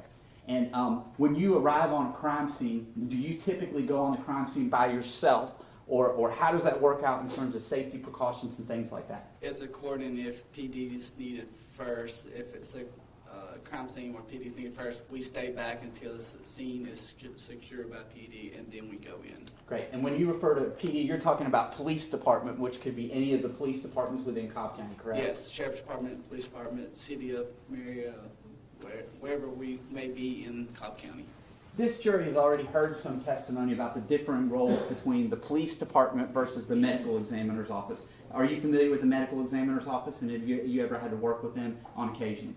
I turn patients over to them. Right. Kind of work hand in hand to a sense. Why don't you describe how your role is different than, say, as a law enforcement agency or a police department when it comes to responding to a crime scene? Okay, I'm there for that patient only. Outside of that patient, if it's security-wise, it's a police matter. Say I pronounce someone deceased, then that's the medical examiners. They take over from there. I'm just there to make sure it's a patient alive or are they deceased. If they're deceased, I leave them be. If they're alive or a chance of being resuscitated, that's when I take them and we take them to the hospital. Okay. And who makes that call on whether you're able to transport somebody? I do. You do. And that's your responsibility at working for Metro Ambulance, Yes, correct? sir. Have you had occasions such as this one where you made an assessment and determined that transport's not going to be necessary? Yes, sir. And when you're in a situation like that and it's apparent that this needs to be processed as a crime scene, do you communicate with law enforcement about that? Yes, sir. I want to direct your attention now to June the 18th of 2014 in this case in particular. Were you dispatched to a location to assess Cooper Harris? Yes. And describe for the jury about when you got that dispatch and what was the nature of the initial call for your response. Per my report, we was dispatched to Mattio's, which is a restaurant in the parking lot, to an infant left in the car, not breathing, CPR in progress. Okay. And once you received that information, did you proceed to the Mattio's that you just described? Yes, with lights and sirens, as fast as we could. Okay. And why is it that you were traveling as fast as you could? Per protocol, we have to travel where our lights and sirens. It gets us through intersections and around traffic at a safe manner. Had you been to that general area before or passed through in any way, shape, or form? Yes, sir. And is this right there near Acres Mill? Yes, sir. Is that in Cobb County, Georgia? Yes, sir. An area that you're called upon to respond to through Metro Ambulance? Yes, sir. Can you please describe for the jury what happened after you received that dispatch for assistance? We went en route to that location, and we pulled up on scene. There was police officers already on scene, but there was no medical personnel on scene. Okay. Were you the first medical personnel to get to that scene? That I'm aware of. Can you please describe for the jury in terms of volume and in terms of how busy that area is? What part of the county? We have parts of the county that are more rural? Yes, and that's one of the busiest parts of the county. It's right there at the 285 interstate and the 75 connection, so it's very busy down there. And specifically, the Mattios you described, that's a restaurant, correct? Yes. Are there businesses in that particular location that you arrived to? Yes, it's a very big complex. And why don't you describe what happened once you arrived on scene? What did you observe and what did you do? When we pulled up on scene, we parked beside the Mattios. I saw Cooper Harris laying on the ground. Police officers were already on scene. There was no one doing CPR on Cooper, and the father was already in the back of the police car. What did you do based on seeing Cooper on the ground at that point? I went and first thing I checked was brachial pulse and a carotid pulse, and there was no brachial or carotid pulses, and the patient wasn't breathing. You've used some medical terms, and because we've got different levels of medical understanding from our prospective jurors, why don't you describe the difference between those two pulses? We do have at least one nurse on the jury, several nurses actually, but some of these folks don't have any medical So training. brachial pulse is inside the arm. Carotid pulse is the pulse you feel inside your neck. We check two places. If a patient's in shock, they may not have the brachial pulse, but they'll have carotid. So we check two spots to make sure that there is no pulse in that patient. I want you to go back to your description of the scene and ask you a few questions. Do you recall the temperature that day? You don't have to give me a specific number, but just generally speaking, back in June of 2014, was it a hot day? It was warm. Okay. And when you arrived on the scene, did you find anything unusual about Cooper State and where he was located? He was outside the vehicle already with no CPR being progressed, and no one was around the body. All right. There was nobody around the body when you arrived? No, sir. And did you arrive fairly quickly? Yes, sir. And once you arrived and saw him on the ground, when you checked for pulse, did you find any? No. I assume when you went to Cooper's body, you had to actually touch him to check for the pulse. Is that correct? Yes, sir. Did you note anything about his condition when you went to assess him and see if he had a pulse? His eyes were up and there was already glazed over. Rigor mortis and levities had already set in, which is rigor mortis is the stiffness of the body. Levity is the changing of the color in the skin. Were the blood pools down because of gravity? Not necessarily because of gravity. Your heart's not pumping and there's valves in your veins that keeps the blood going forward. Well, when that heart stops, it just sits, so it stagnates. All right. And when you assessed Cooper Harris, did you note both rigor and lividity when you went to try to get a pulse? Yes, sir. With the eyes being fixed as they were, what, if anything, did that indicate to you? There was no neurological presence at the time.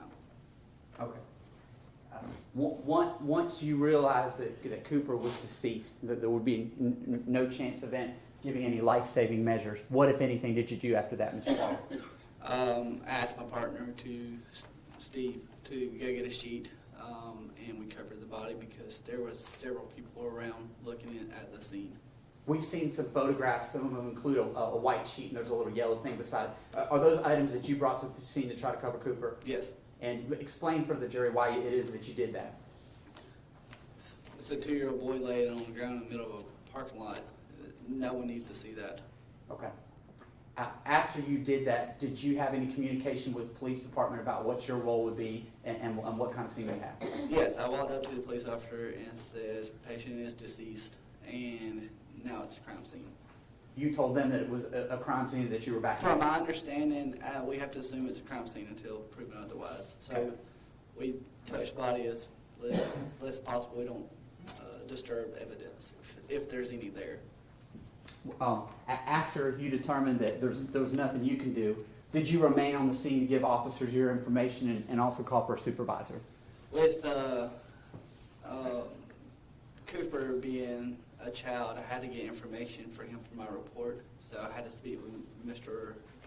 Harris about just getting general information, his name, child's name, medical history, allergies, stuff like that. Is that one of your job responsibilities as Yes. a paramedic? Yes.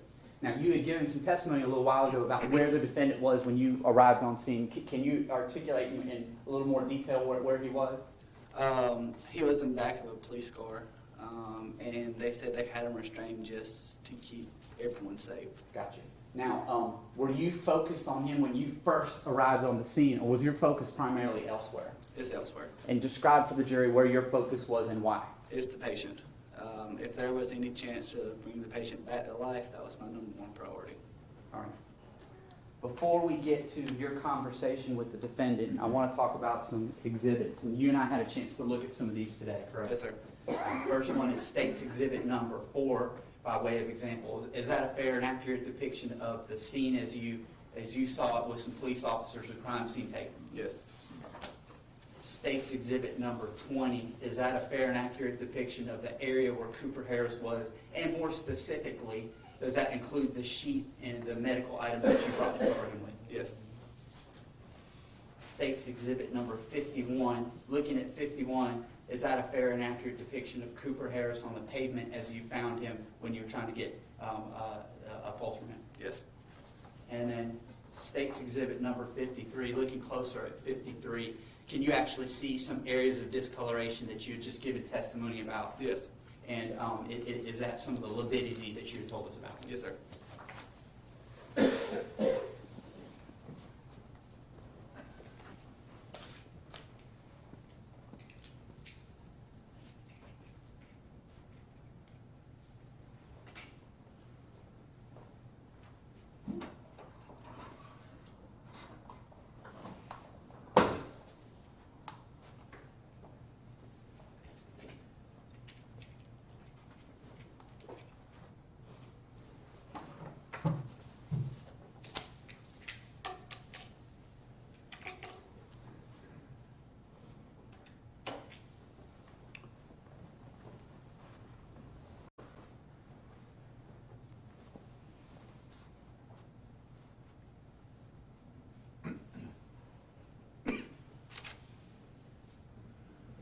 The first one that I had asked you about was State's Exhibit number 4.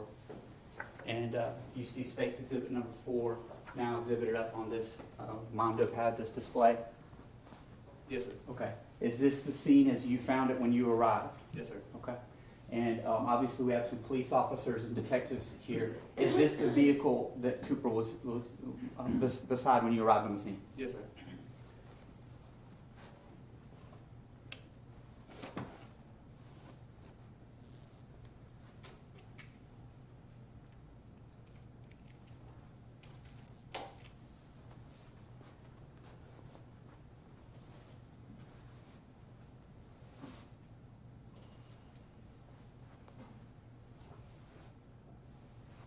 This is State's Exhibit 20, which I showed you previously.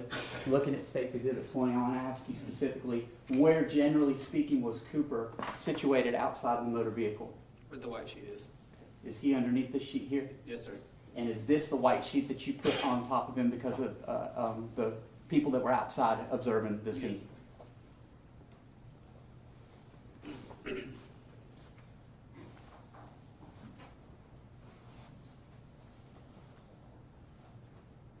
Now we're going to display a picture of Cooper on the ground. I showed you State's Exhibit number 51, correct?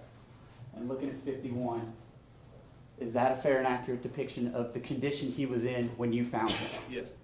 And describe his color and describe some of the things that you noted when you were making your assessment of him. Okay, so rigorous martial arts stayed in. When I went to move the arm, it was very stiff. It's not like me moving my arm, but it's very stiff, so the rigor mortis. If you look in the extremities, especially, you can see the discoloration, the lower extremities and upper extremities, which the lower legs and the upper are in the arms.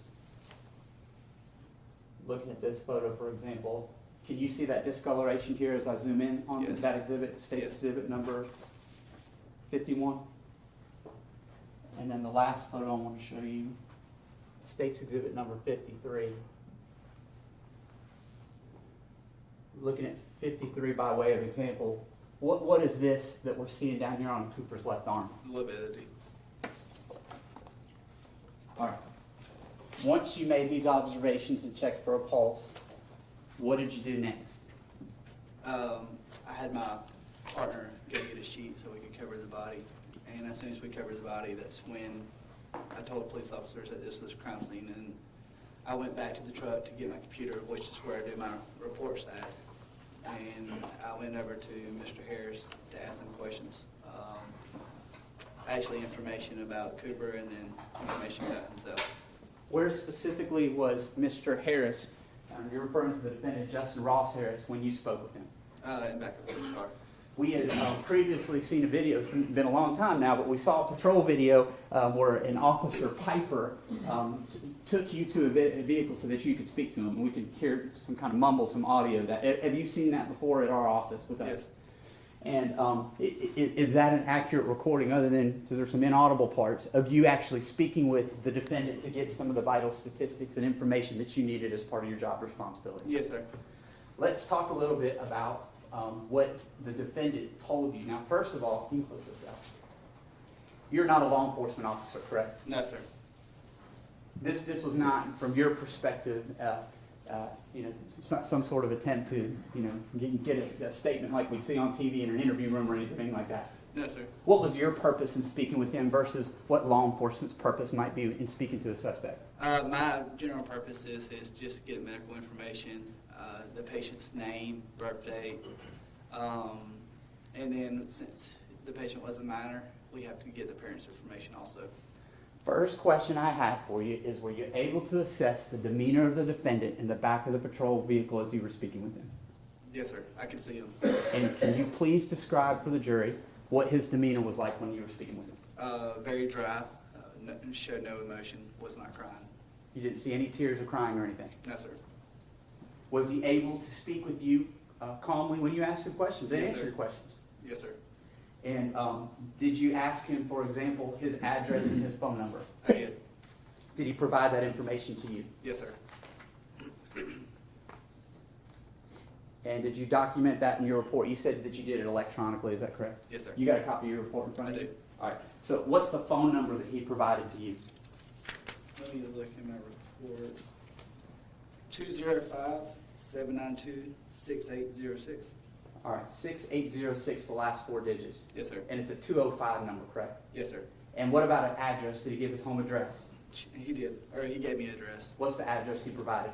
1212 Wines Ridge Circle, Marietta, Georgia 30066. I've heard it pronounced two different ways, Winds Ridge or Wines Ridge. Why don't you spell it for us? It's WYNNES. And what city is that located in? Marietta, Georgia. Right. In speaking with him, did he also give you the date of birth for Cooper? He did. And what was the date of birth that the defendant provided for Cooper? 08/02/2012, so August 2nd, 2012. Did you ask him for a timeline of the events that led to your response to the scene? I did. Please tell the jury what the defendant told you from the backseat of that patrol vehicle. Per my report, he said he ate breakfast with Cooper at around 8:45 that morning, and then he went to work. He showed up at work around 9 a.m. He rolled up his windows, locked the car, walked inside to work. Do you remember him saying where he had breakfast with his son, or fed his son? Not quite sure. Okay. And about what time did he say he gave Cooper his breakfast? 8:45. Did you document that in your report? I did. After getting this timeline of events from the defendant, did you have any other interaction with him? No, sir. Do you have any responsibility in processing the crime scene? No, sir.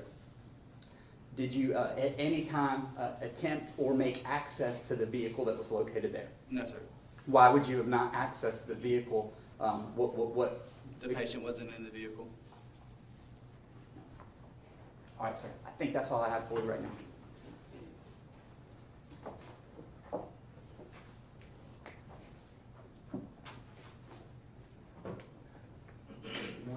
Morning. How are you?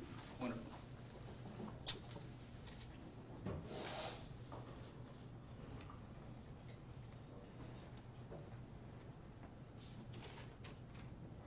Mr. Barwick, you're familiar with this area of Cobb County. You mentioned that it was the busiest part of Cobb County. I wouldn't the say busiest. I wouldn't say it's the busiest. Okay, okay, what was your testimony? That it was one of the busiest? One of the busiest. Okay.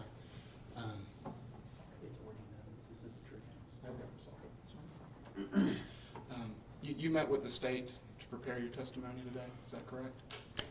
Yes, sir. And we heard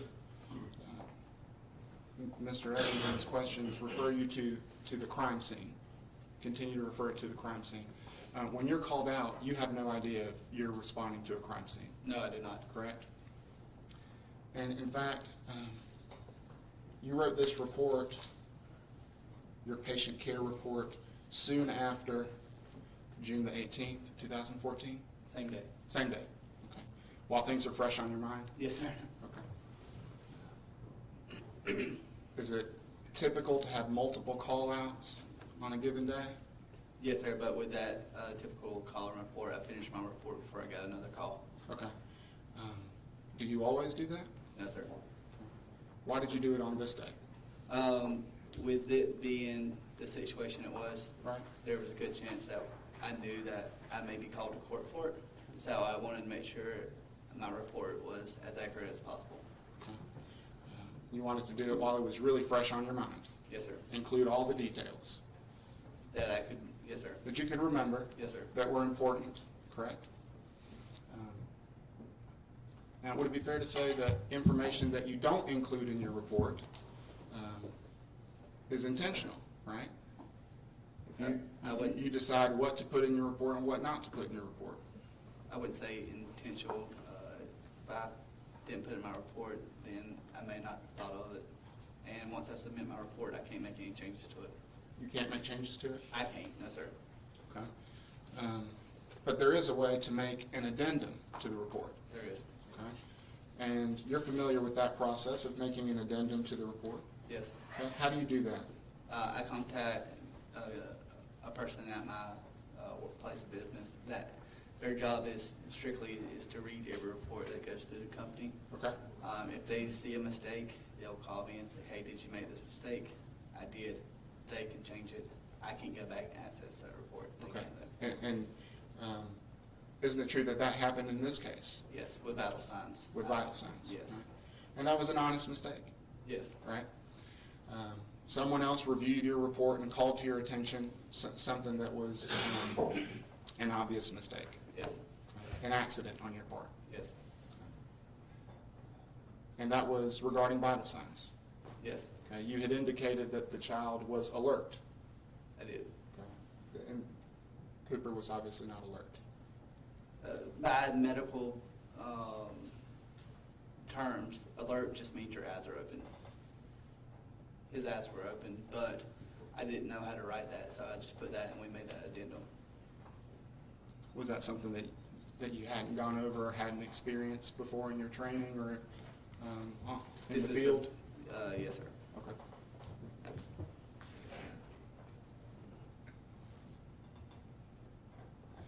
In fact, when you arrived on the scene of a child that was non-responsive, you testified that the dad, Mr. Ross Harris, he was already in custody. He was in the back of the police car, yes, sir.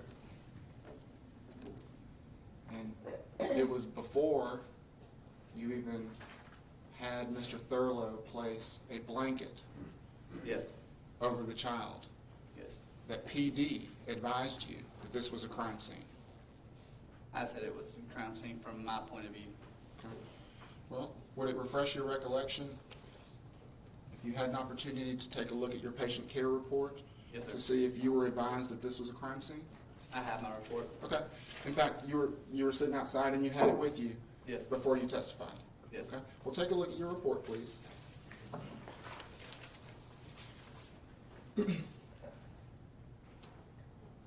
The last, second to last line of that first full big paragraph. Okay. Isn't it true that PD advised that this was now a crime scene? Yes. Okay? And that was before you placed the blanket over the child.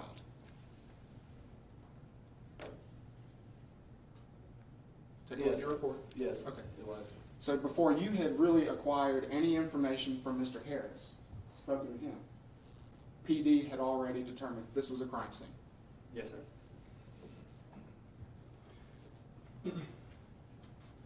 So when you arrived on scene, you have no way of knowing if Mr. Harris was performing CPR? I didn't see it with my own 2 eyes.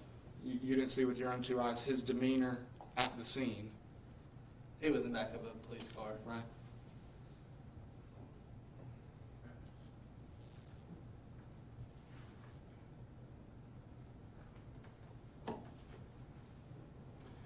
You were interviewed on scene by the police, correct?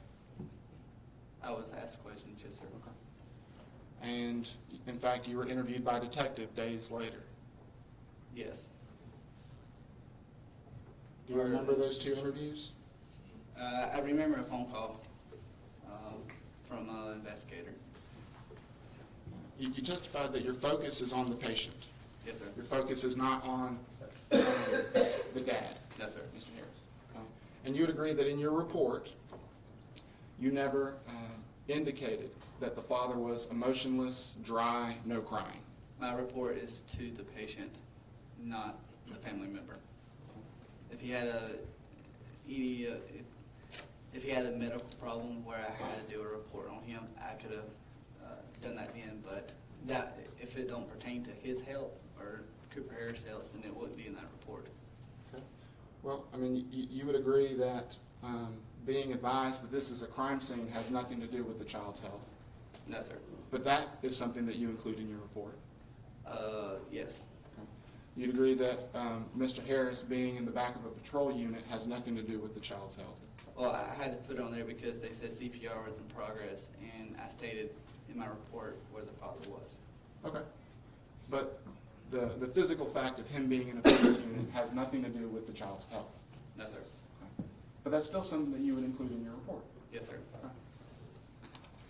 So you would agree with me, though, that even though there are things that have nothing to do with the child's health, you still include them in your report. Yes, sir. Okay? And your opinion and assumption about Ross's demeanor is not something that you included in your report. No, sir. In fact, when you were interviewed by police at the scene, you did not provide them with your opinion and assumption about Mr. Harris's demeanor. No, sir. And when you were interviewed by a detective days later, you didn't provide the detective with your assumption and opinion of Ross's demeanor. Not that I can recall. Judge, may I have a moment? Please. Thank you.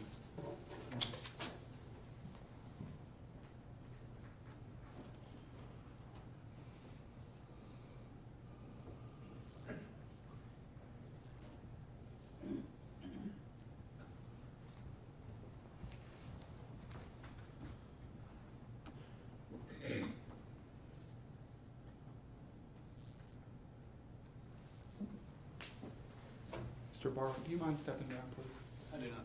Thank you.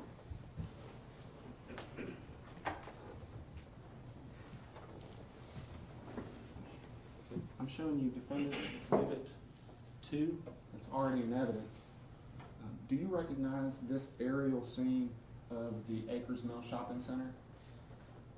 Yes, sir. Okay. And this is specifically the area that you said is one of the busiest parts of Cobb County. It's one of the busiest. You've got 285 Yes, sir. close by, And 75 close by. 75 close by. I mean, 75 is one of the biggest interstates in the southeast, correct? Yes, sir. Okay. And it runs right through this neighborhood, this area. Not right through it, no, sir. It's, I would say it's on the west end, Okay. northwest. Just north of it, it runs, I mean, maybe a half mile. Maybe a half mile. Okay. And 285 is maybe one exit northwest of this photograph. If this is Cobb Parkway, it's just north. Traffic is very, very heavy. around It this is, time. I wouldn't say very heavy, but it is heavy. Okay. After 4 o'clock on a weekday, It's rush hour. rush hour. Thank you.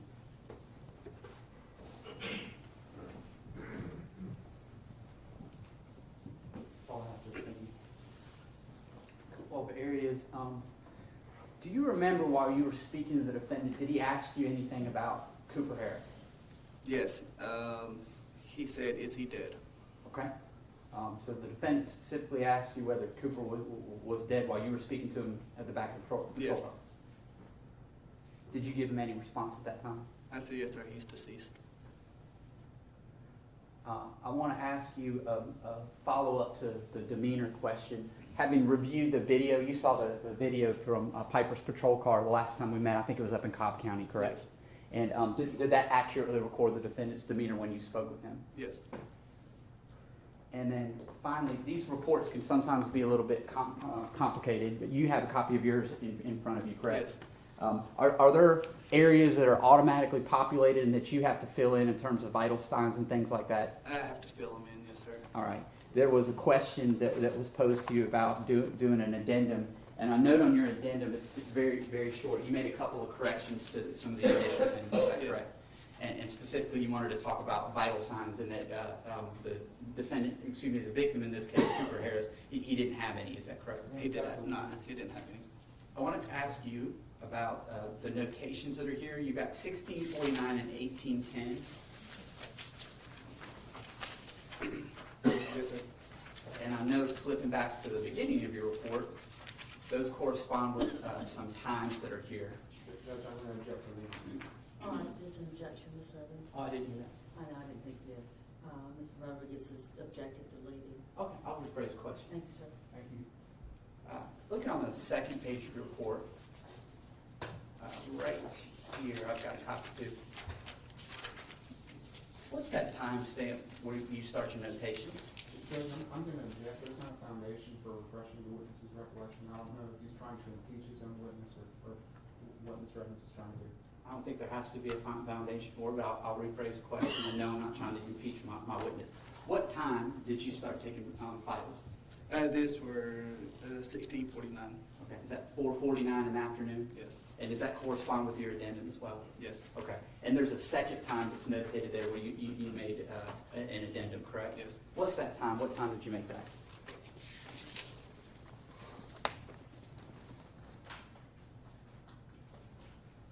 The second set at 1810 was entered in error and does not belong to this patient. Okay, so the 1810, that's a 610, is that correct? Yes. So you made two minor corrections, is that correct? Yes, sir. And that's what the defense was pointing out to you? Yes, sir. That's all I have. Do you have further? When you reviewed Officer Piper's dash cam video in the district attorney's office, were you shown the portion of the video where Mr. Harris was frantic and stressed out Yes, sir. screaming? You weren't. The only part that you were shown was when he was in the car? Yes. Okay.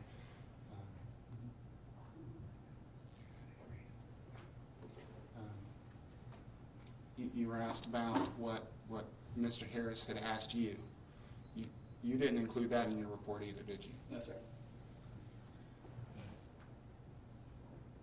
You don't know if Mr. Harris was asking you with all hope that his child was still alive? No, sir. You have No. further? No, ma'am. You're free to go. Thank you. Next witness. They could call Captain Ferrell.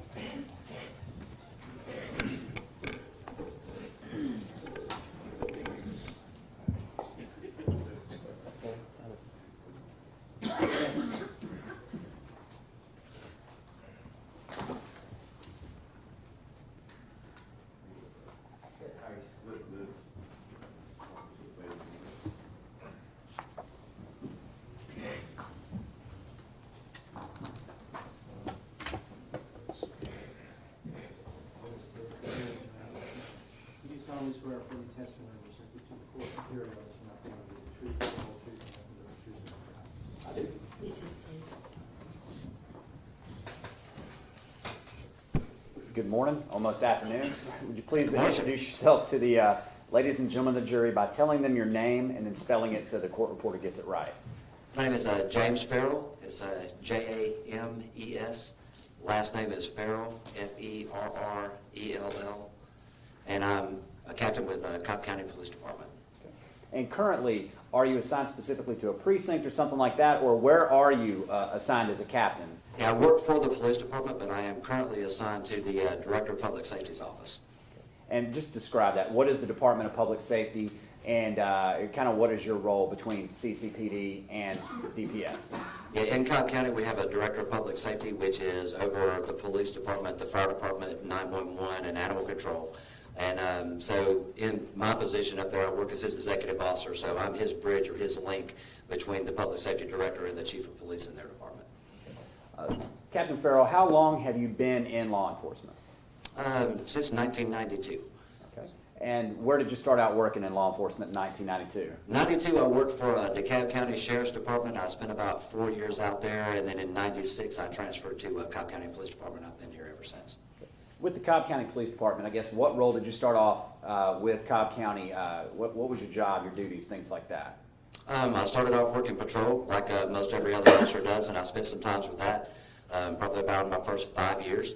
Then I transferred into our Special Operations Unit. I worked with our attack team in Special Operations for several years. Was promoted out of there to Sergeant, where I've been back and I've worked as a Precinct Sergeant.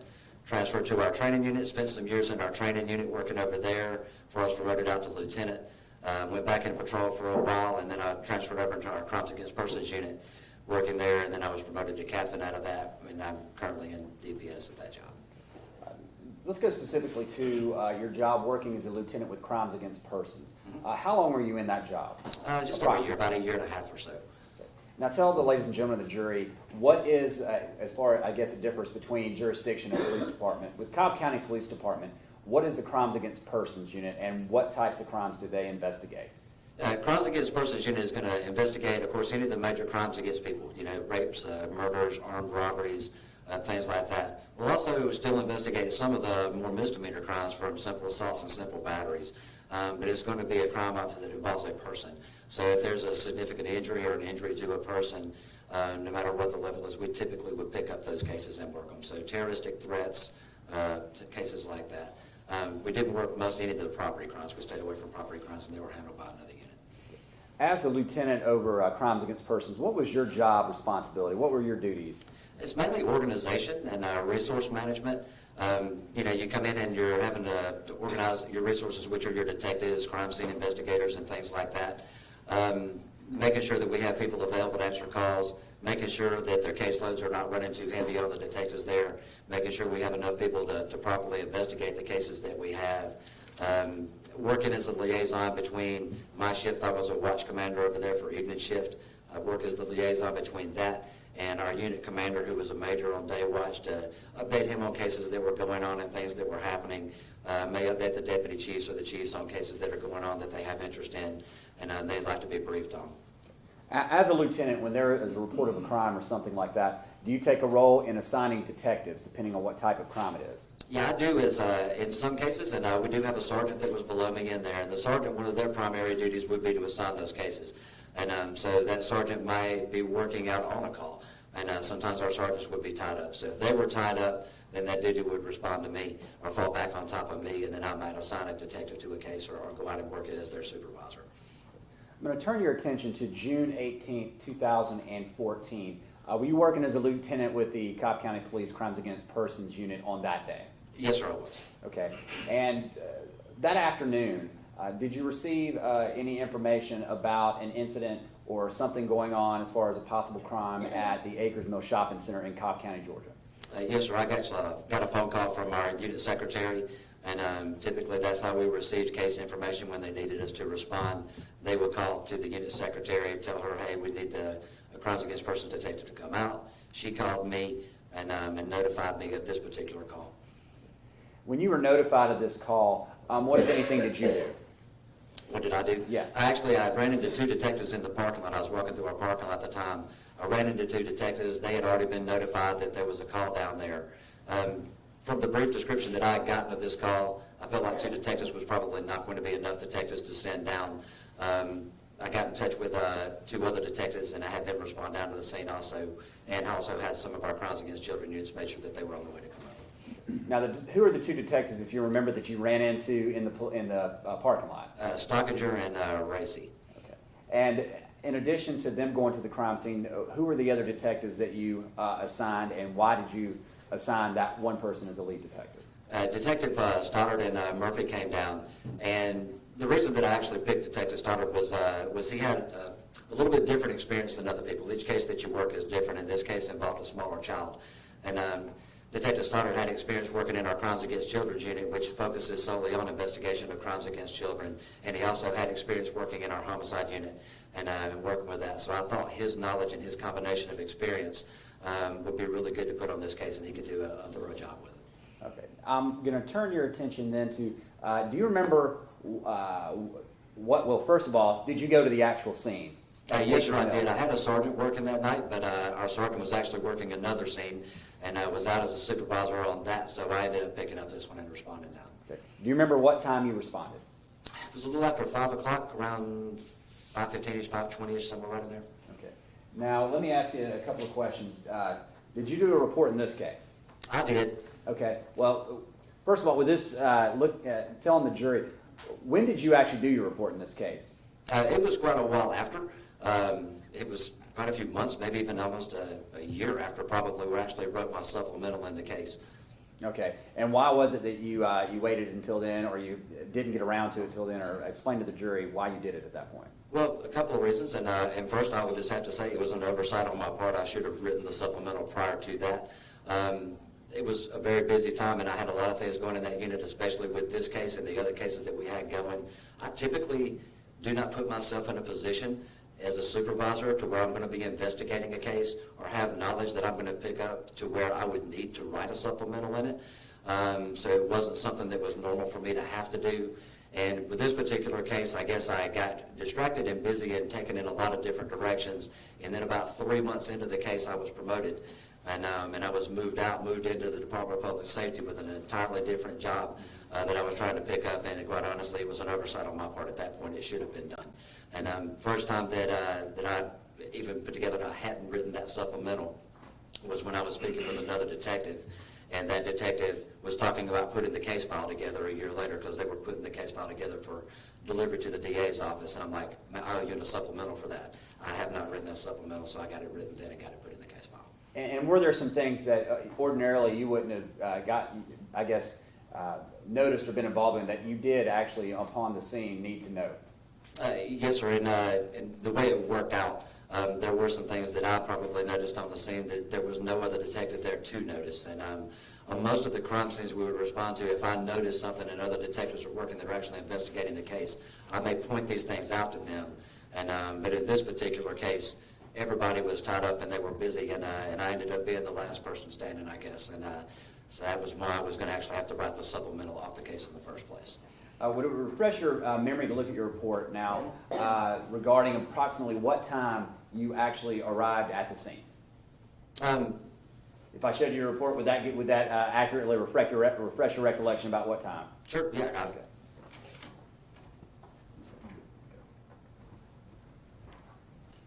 All right. Just looking at your reports, second paragraph. Does that refresh your memory about approximately what time you showed up? Yes, about 5:20. Okay, great. Thank you. Now, Captain, when you responded to the scene, first of all, is this the memory of this day pretty clear in your mind? Yes, sir. This one's definitely pretty clear. Okay.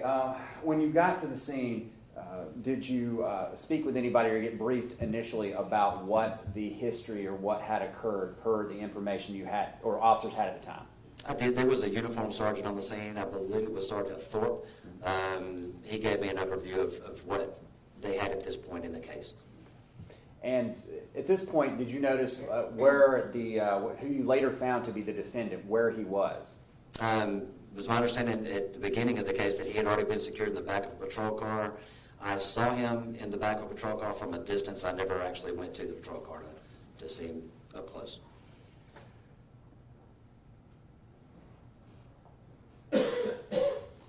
All right. Initially, when you're talking about your approach to and dealing with the scene, what did you do as far as arriving there and what you noticed initially? Well, my job when I arrived as a supervisor, number one, is to make sure that our crime scene has been secured out there. So if there is a crime scene, I'm going to look at the bigger picture of what's going on. Where are all our people at? Have we roped it off?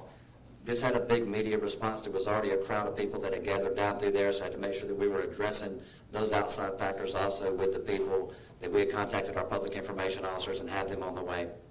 And in this particular case, I had asked about where Mr. Harris was, the father, and that's when I was told he was in the car, in the back of a patrol car, and that was pointed out to me. But really what I'm looking at is the big picture of the crime scene when I show up, and the bigger picture around it. And do we have the right people coming to come down here and to deal with a case like this? And as far as crime scenes, could you tell the jury about how many scenes, if you could even estimate the amount of scenes you've been on involving dead bodies and things like that, or homicide scenes? Over the years, dead body crime scenes would be dozens of dead bodies, a lot of natural deaths and things that occur. When you arrived or you're at the scene, did you notice, did you have it pointed out to you, a possible motor vehicle that had been involved in the incident? Yes, sir, there was. It was a little Tucson that was sitting in the parking lot, and the crime scene tape had already been pulled off of that. Okay. Was there anything else around or in the area of the that Tucson? The door was open, the driver's side door was open, there was a sheet on the ground, and it was covering what I was told was the body of a small child. I'm going to show you just what's already been admitted as State's Exhibit 20. Just ask you to look at State's Exhibit 20. You recognize that? Does that fairly and accurately depict the child in the car as you saw when you arrived on the scene? Yes, sir, that's pretty accurate. Okay. And Your Honor, I'm just going to publish it since the jury's seen this numerous times, so they see what he's talking about.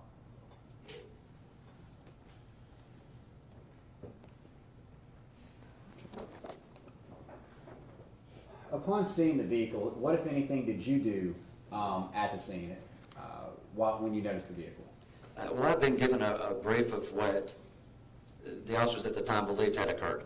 And so they gave me the general overview of the case. And as our medical examiner got there, I was working with our crime scene tech to make sure that he was processing the scene correctly and that he was taking the different photos that he needed to take and the different video evidence down there as he was working. The medical examiner arrived on the scene. I had moved down towards the area of the car and had gone up, I guess, to right by the driver's side door.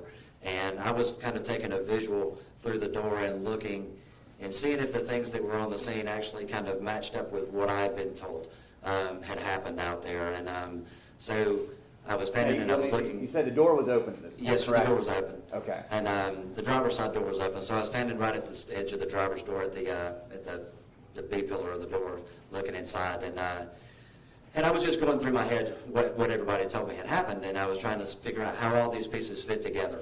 And because as a police officer, that's kind of what you do, is you figure out how do the pieces fit together with the story that you're being told. And in this particular case, of course, I was doing a visual look inside the car, and I also noticed an odor inside the car. And of course, I was right by the driver's side door. And so I stuck my head into the edge of the door, and I smelled the interior of the car, and noticed that there was an odor inside the vehicle. Okay. And at this time, was the car running? It was, and I believe the air conditioner was on. I can't tell if it was air conditioner or just blowing air. There was air blowing inside the car. I would assume that it would be an air conditioning. Okay.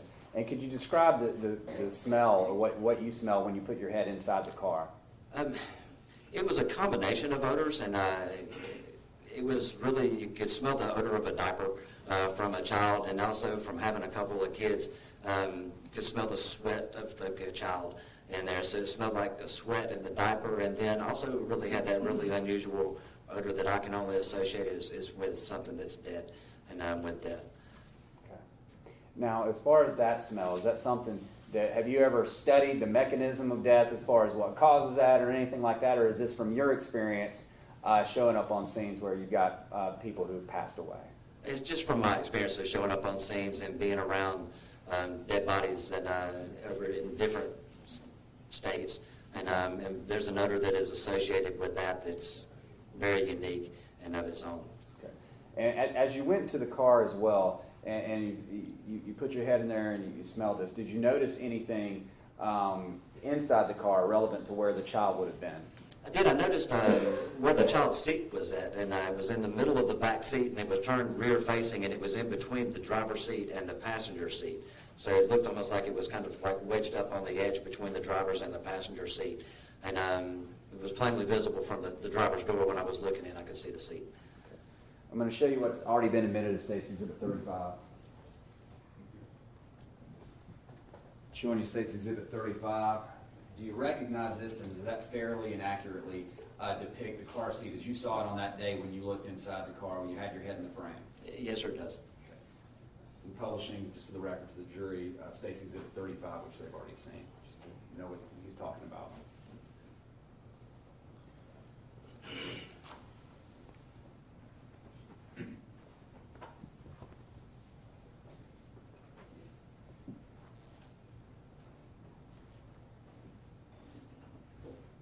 Okay, Captain Ferrell, was this, describe the, I guess, don't give me an exact temperature, I don't guess you put down a reading, but was it a hot day, a cold day, or something else? It was a hot day. It was warm outside. Okay. You talked about the car being rear facing and seeing it in the middle there. After noting that, did you also assist the medical examiner's investigator as far as examining the child's body? I did, and the medical examiner showed up, and of course he's doing his process on the scene to start his investigation going through there. Typically one of our detectives will be with the medical examiner when they do that. The medical examiner may point out certain things that they observe from that point, and so I picked up that process that day. When do you remember the name of the investigator who was there with you? Is that Jackson? What did y'all do there with that child? What did you do to assist him? I didn't do a whole lot to assist him, and that's really more his job function as he's going through doing that part of the investigation. So I'll do my part, he can do his part. And is your part, is it based on, basically, are you also looking at and analyzing based on the facts that you've been told about what may have happened in the case? Yes, that's correct. And, it's my understanding that the child had been left in the car and all day long in the car, and that's where the child actually died. So as he was going through there, he would point out different things to me that he may notice as a medical examiner on there as he's doing his basic inspection of the body. So I was basically listening to his report of what he was seeing with the child. And when he would report these things, did you actually get down close to the child and observe these things as the lieutenant there? I did. I actually got down with him right at the edge of the child, so we squatted down and we were next to Cooper. Did you notice anything on the child's body that of significance? His hair was sweaty. It was matted down. His eyes were partially open. Mouth was partially open. He appeared to be real stiff in the joints. His knees were bent up, and he was stiff in the joints. There was a small scratch on his face. It looked like maybe from a fingernail or something. It was a real small scratch on the face. Okay. Now, when I know this is outside the elements and everything, with this as opposed to the car, but when you got down close to the child's face, did you notice anything, or to the child's body, did you notice any smells or anything like that? I did actually notice the smell again when I got down close to the child. When I was standing, I could not smell anything coming off of him, but when I got down close to Cooper, then I could actually smell. The only thing I could describe is the smell of a dead body.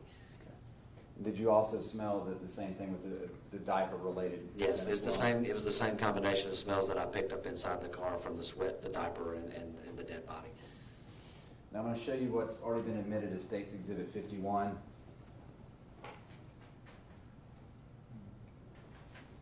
And I'm not going to, the jury's seen this, so I'm not going to publish it in this time, but just to show you State's Exhibit 51, do you recognize that? Yes, sir, I did. Okay. Does that fairly and accurately depict how Cooper looked the day you were there on the ground with him? Yes, sir, it does.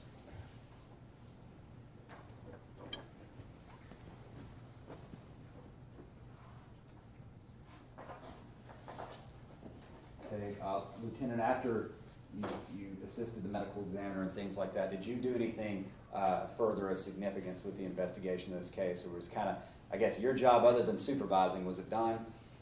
Well, the supervision part was, I went back to the office, I briefed Detective Stoddard on the things that I'd observed at the scene.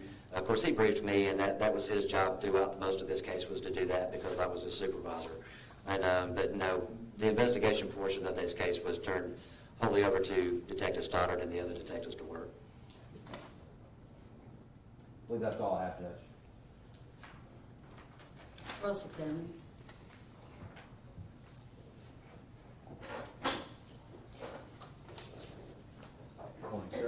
morning.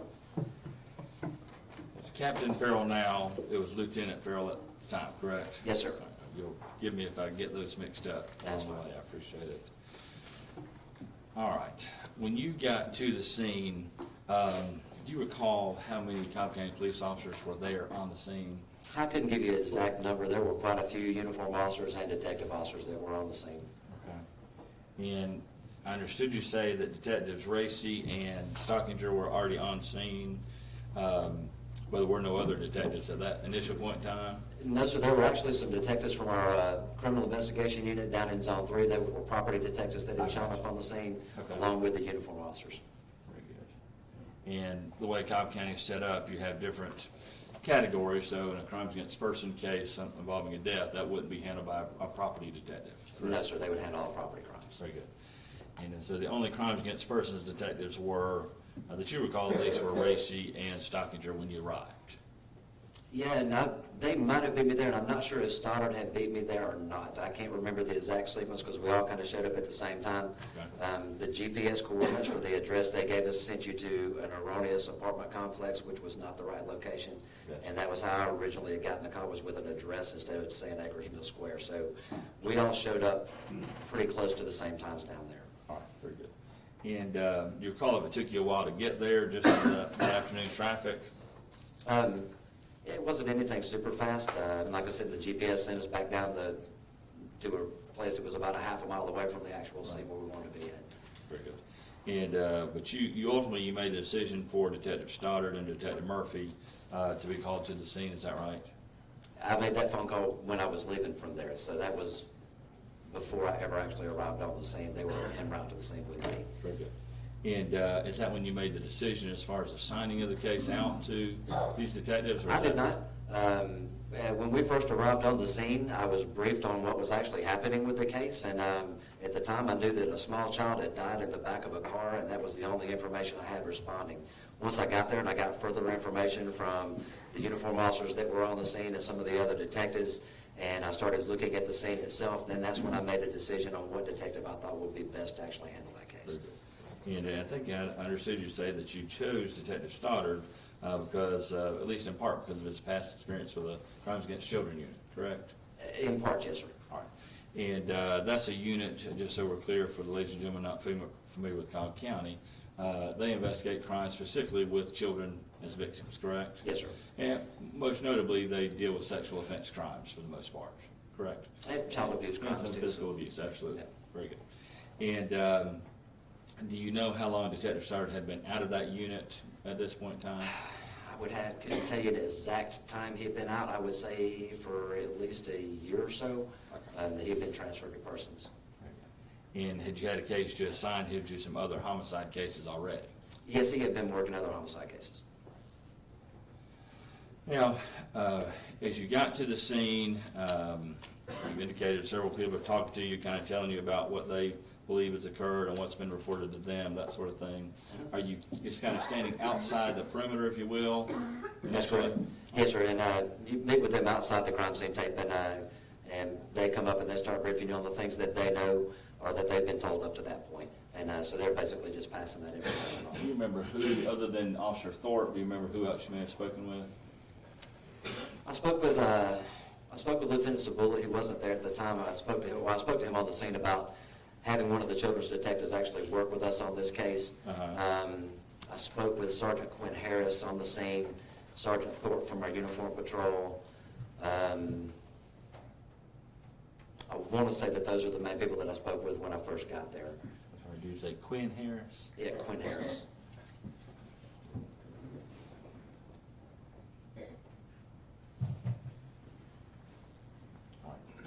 And as far as uniformed officers, did you speak with any of the uniformed officers?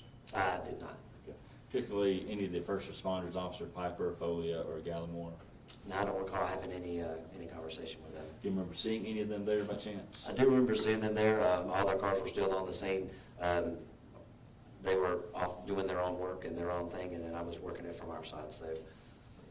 And I think you indicated that you saw a police car in the distance that Mr. Harris was sitting in. Yes. Do you remember where it was at the time that you got there? It was off on the other side of the building, would be his car was outside the building on that, and then I believe it was off to the other side going back up towards Becker's Mill Road.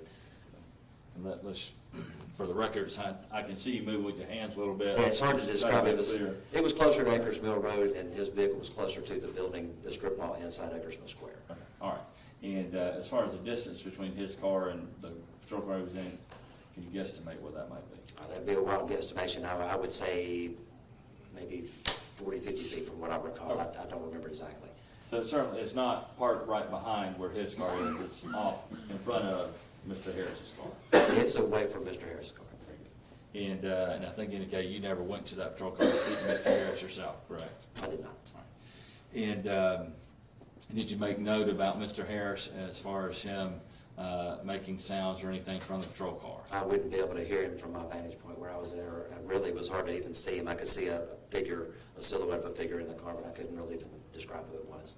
Just too far away from where you Yeah, were? and where the light was shining that day, and when they're in the back seat of the patrol car, I wasn't actually trying to identify him inside the car because it wasn't something that I was concerned with at the time. Fair enough. And had you been advised as to why he was in custody? I had been told why he was in the back of the patrol car, yes, sir. Oh, all right. And with regards to, as you came inside the scene, how long were you just kind of hanging out there before you decided to enter into the scene itself? I don't know, our crime scene tech showed up shortly after I got there. So when Shumpert showed up, I spoke with him for a minute. He went down and started working in. I entered the crime scene not too long after that because I had to go down and talk with him about some certain things I wanted to do to make sure he did when he was processing the scene. And there was also a helicopter that was flying up above, and I knew that we wanted to get a canopy or a tent to put down to cover up from the view from the helicopter. Is that a press helicopter? I'm pretty certain it was. What you assumed it was anyway? Yes, sir. What police involved? No, it was not a police helicopter. You know, is that Bradley Shumpert that you're talking about as a crime scene tech that you had out there? Yes, sir. Very good. And do you recall what it was that you told him that you wanted him to do? The main thing I told him is that I wanted him to work this case, and I think the terminology I used with him was, hey, this is a serious case, and I want you to document this case just like you were documenting a homicide case, and not anything else. You know, do everything that you would do on any other homicide scene. I want everything videoed, everything photographed from every different angle, and collect every piece of evidence to the best of your ability. And so I wanted to make sure that he was very thorough in his investigation of it. Okay.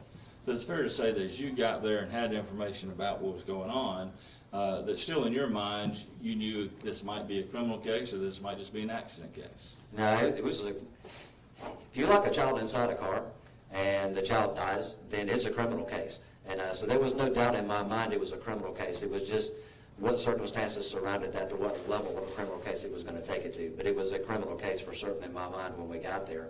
How we went to process the scene was after that. So before you've interviewed anybody involved, you've made the determination it's a criminal case. If you lock your child inside your car and your child dies from that, absolutely it's a criminal case. And so when you talked to Detective Shumpert, or excuse me, crime scene Shumpert, you told him to document as if it were a homicide, correct? Yes, I did. I wanted him to make sure that he was very thorough in his crime scene documentation. And did you task him with anything else specifically to document? He was sent to other scenes after that. Once he wrapped that scene up, he did go and document and photograph some other scenes in the area because he was our crime scene tech that was working. So we had executed a search warrant later that night. There was another vehicle that I had to go out to take pictures of, things like that. Well, just staying on the scene itself where the car is, do you remember telling him specific things that you wanted him to document? I don't recall exactly what I told him specifically, other than the photographs that I wanted to take and to make sure that he actually did the video documentation of it. But I don't recall anything specific that I pointed out to him. How about regarding the car seat? Do you remember tasking him specifically to take photographs of the car seat from different angles? I don't recall that exactly. It sounds reasonable that I would say that, but I don't recall that exactly. All right. And as he's doing that documentation, are you still outside the scene or are you kind of walking around with him? As I was inside the scene at that point, I'd gone down and met with him, And so I was inside the crime scene at that point. Okay. Are you walking around with him as he's doing stuff so you can kind of make sure you get certain things documented? No, I wasn't. No, I was not tagged right along beside him. So I just gave him some general directions of things that I wanted to make sure that he did. All right, very good. And you were there as the investigator Jackson from the ME's office. He showed up, correct? Yes, sir, he did. And you were there before he got there? Yes, sir. Correct. And when he got to the scene, did you start tagging along with him, or did you just kind of let him go do his thing while you're still kind of standing outside? No, the only thing he's really going to come to the scene to investigate is going to be the body of the child that was at the scene. So that's his area of expertise, and that body would belong to him as far as his job is concerned. So he's not going to be just wandering all through the crime scene and going through different things. He's going to come focused specifically for the body of the child that was there. Very good. And so as he gets there and starts doing that, are you some distance away from him, just kind of letting him do his thing? Nope, I actually went down with him, and so as they removed the sheet from the child and they photographed the different things, I actually was standing there with him when we did that. All right. And that's what I want to talk about real specifically. When you first came to where Cooper's body lay, were you with him as investigator at that point in time? Was I with the ME investigator when the first time that I walked over there? That's correct. No, I've been down in the crime scene prior to that. Okay. And who were you with when you went down there? Myself, I believe Shumpert may have been down there, but I can't think of anybody else who was inside the crime scene at that point. When you said Shumpert may have been there, I take it he wasn't standing beside you at any point in time? No, he was going down there working, so he was doing his job. Okay. And so you just kind of went on your own to go up to the vehicle and to where the child was, is that correct? Yes, sir. I made a determination that I was going to go in the crime scene. And when you went up there, I think you indicated that as you came up to the driver's side door, you noticed that the vehicle was running and the air conditioner was on, correct? Yes. Right. And as far as noting the air conditioner running, how were you able to make that determination? You could hear it blowing inside the car. You could hear it without even getting inside the car, correct? Hey, when I was up next to it, I could hear the air conditioner blowing inside. I was standing right outside the driver's side door. Very good.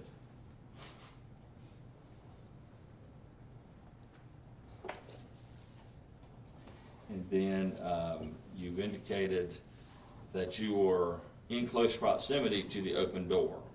Yes. And can you tell us exactly what that distance was? I would say within a foot. Okay.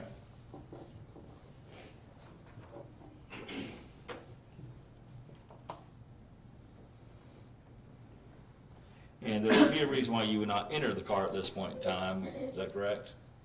No, I didn't want to enter the car at this point because I wanted to first document the evidence inside the vehicle and the condition inside the vehicle and where everything was sitting exactly as it was when Mr. Harris had exited the vehicle in the parking lot. So nothing was touched inside there until we could actually document that part of it.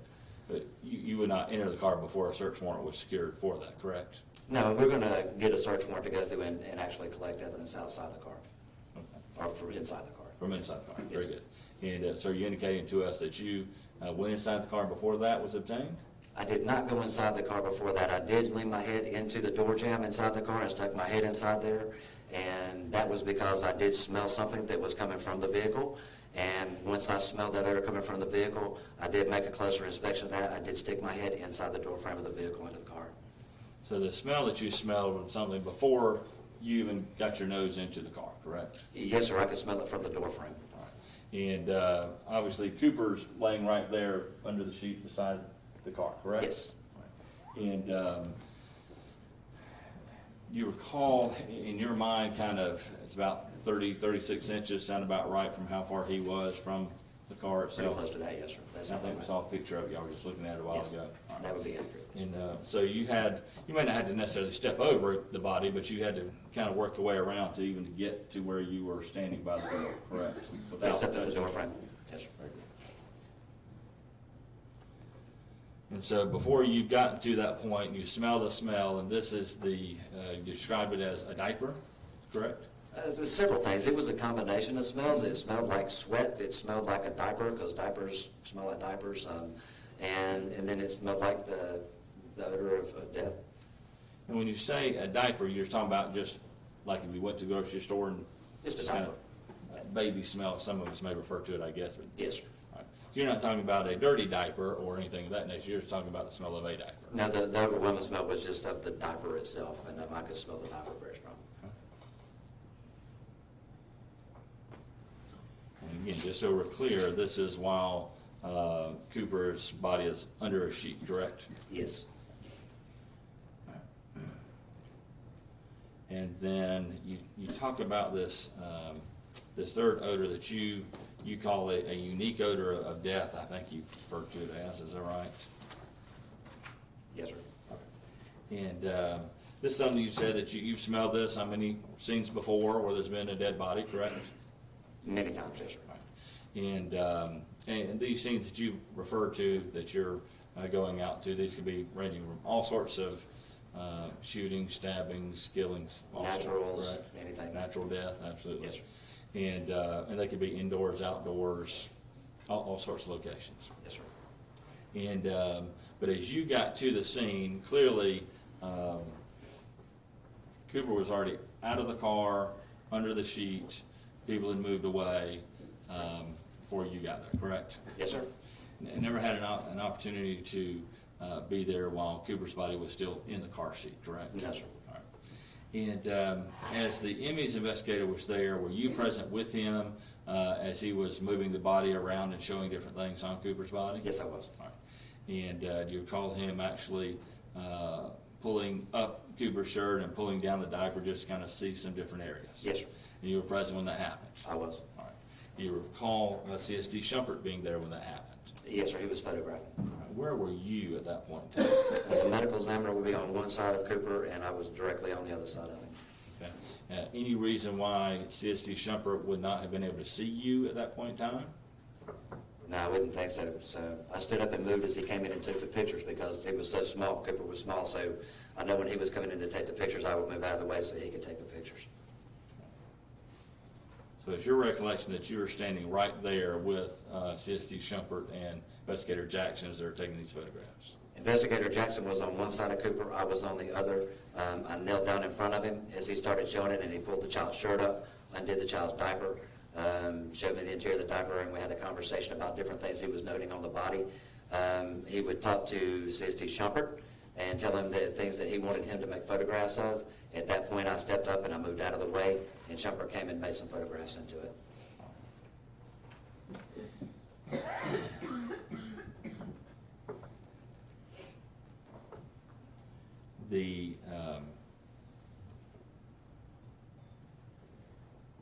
The smell that you referred to in your report, you specifically,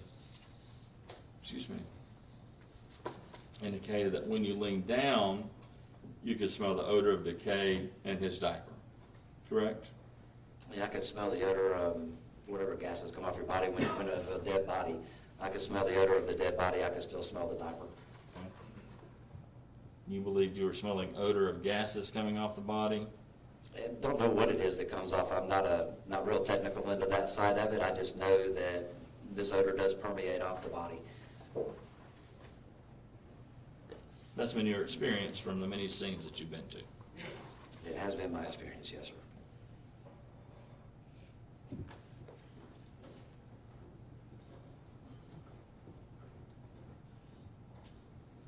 All right. And as you're leaning down close to Cooper, and you're smelling this, is Investigator Jackson kind of explaining to you different things that he's seeing?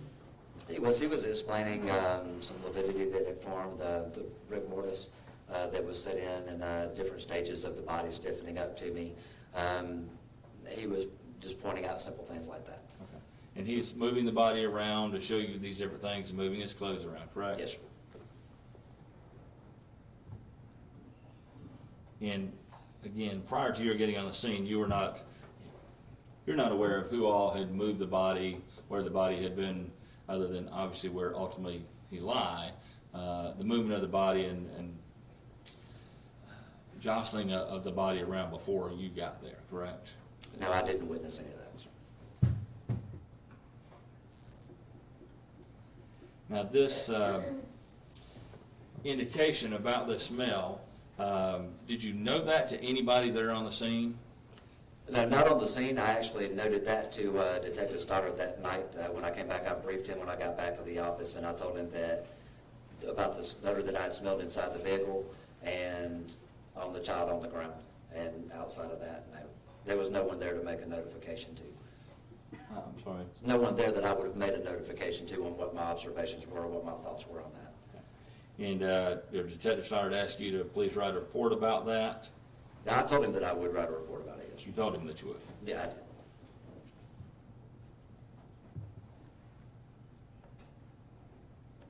And then,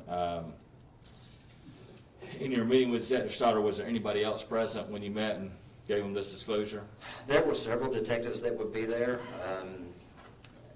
Detective Racy, Detective Murphy, Sergeant Knowles. There could have been any number of people that could have been standing around. It was a conversation that we had outside my office when he first came out of the interview with Mr. Harris, and was telling me some things that he had learned from his interview. And I was speaking with him about things that I'd observed down at the crime scene itself. And despite having told him that, you failed to do a report for some time. I did. I failed to type that report up in a timely manner.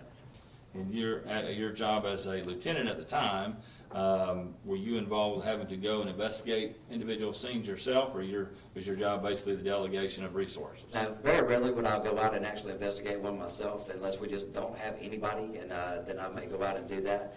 My main primary function is the supervision of the officers in our unit, going over the different cases that we have going on with them, organization of all of our resources over there, and making sure that we're going in the right directions.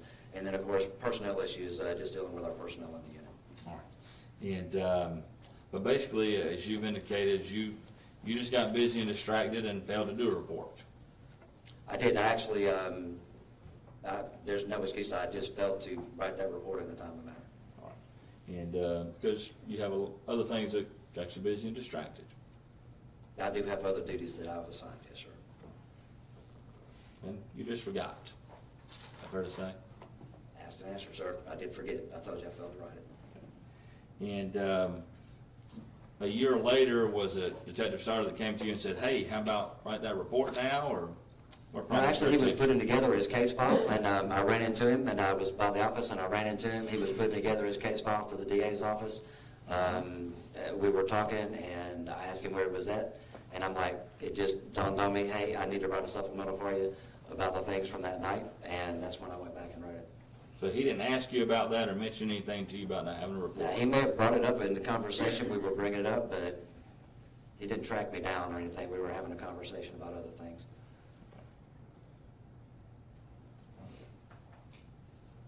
And did you go write the report right then and there? Well, I wrote it in a timely manner after that. It wasn't right then and there. Okay. More than a week? Less than a week? It would have been within the next few days.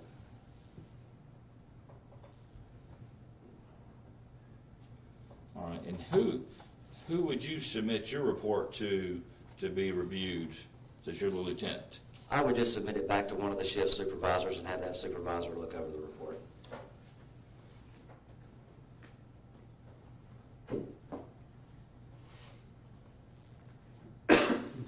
You would not have provided this to Detective Stoddard before you filed it? No, the report would have gone into the system and be approved by, I believe it was Sergeant Knobloch, I think, that ended up approving my report. But it would have gone into the system and been approved by him. Now, whether Stoddard had access to an unapproved version of the report or not, I don't know.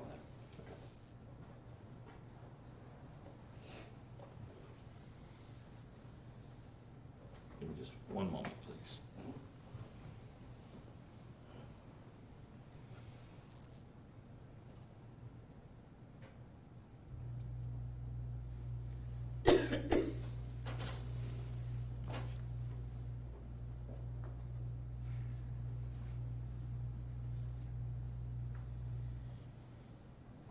That's all I have for right now. Thank you very much.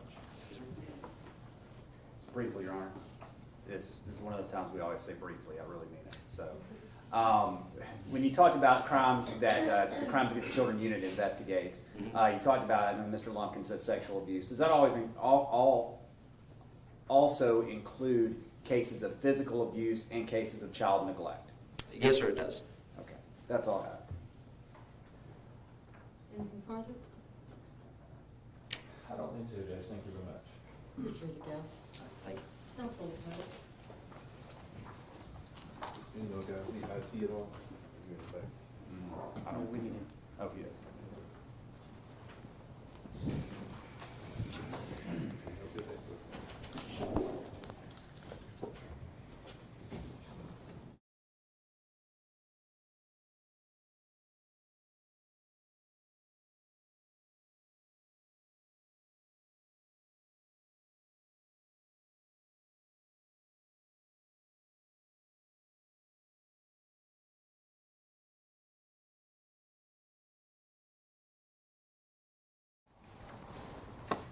Room 45.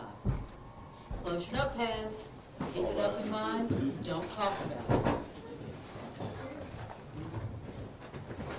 Open mind, closed mouth.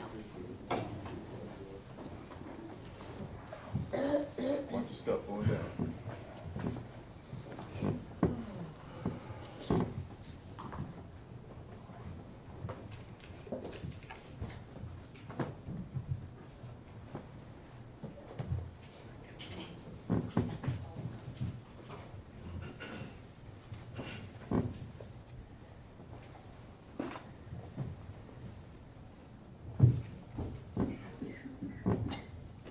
We're in recess. You all have a good lunch.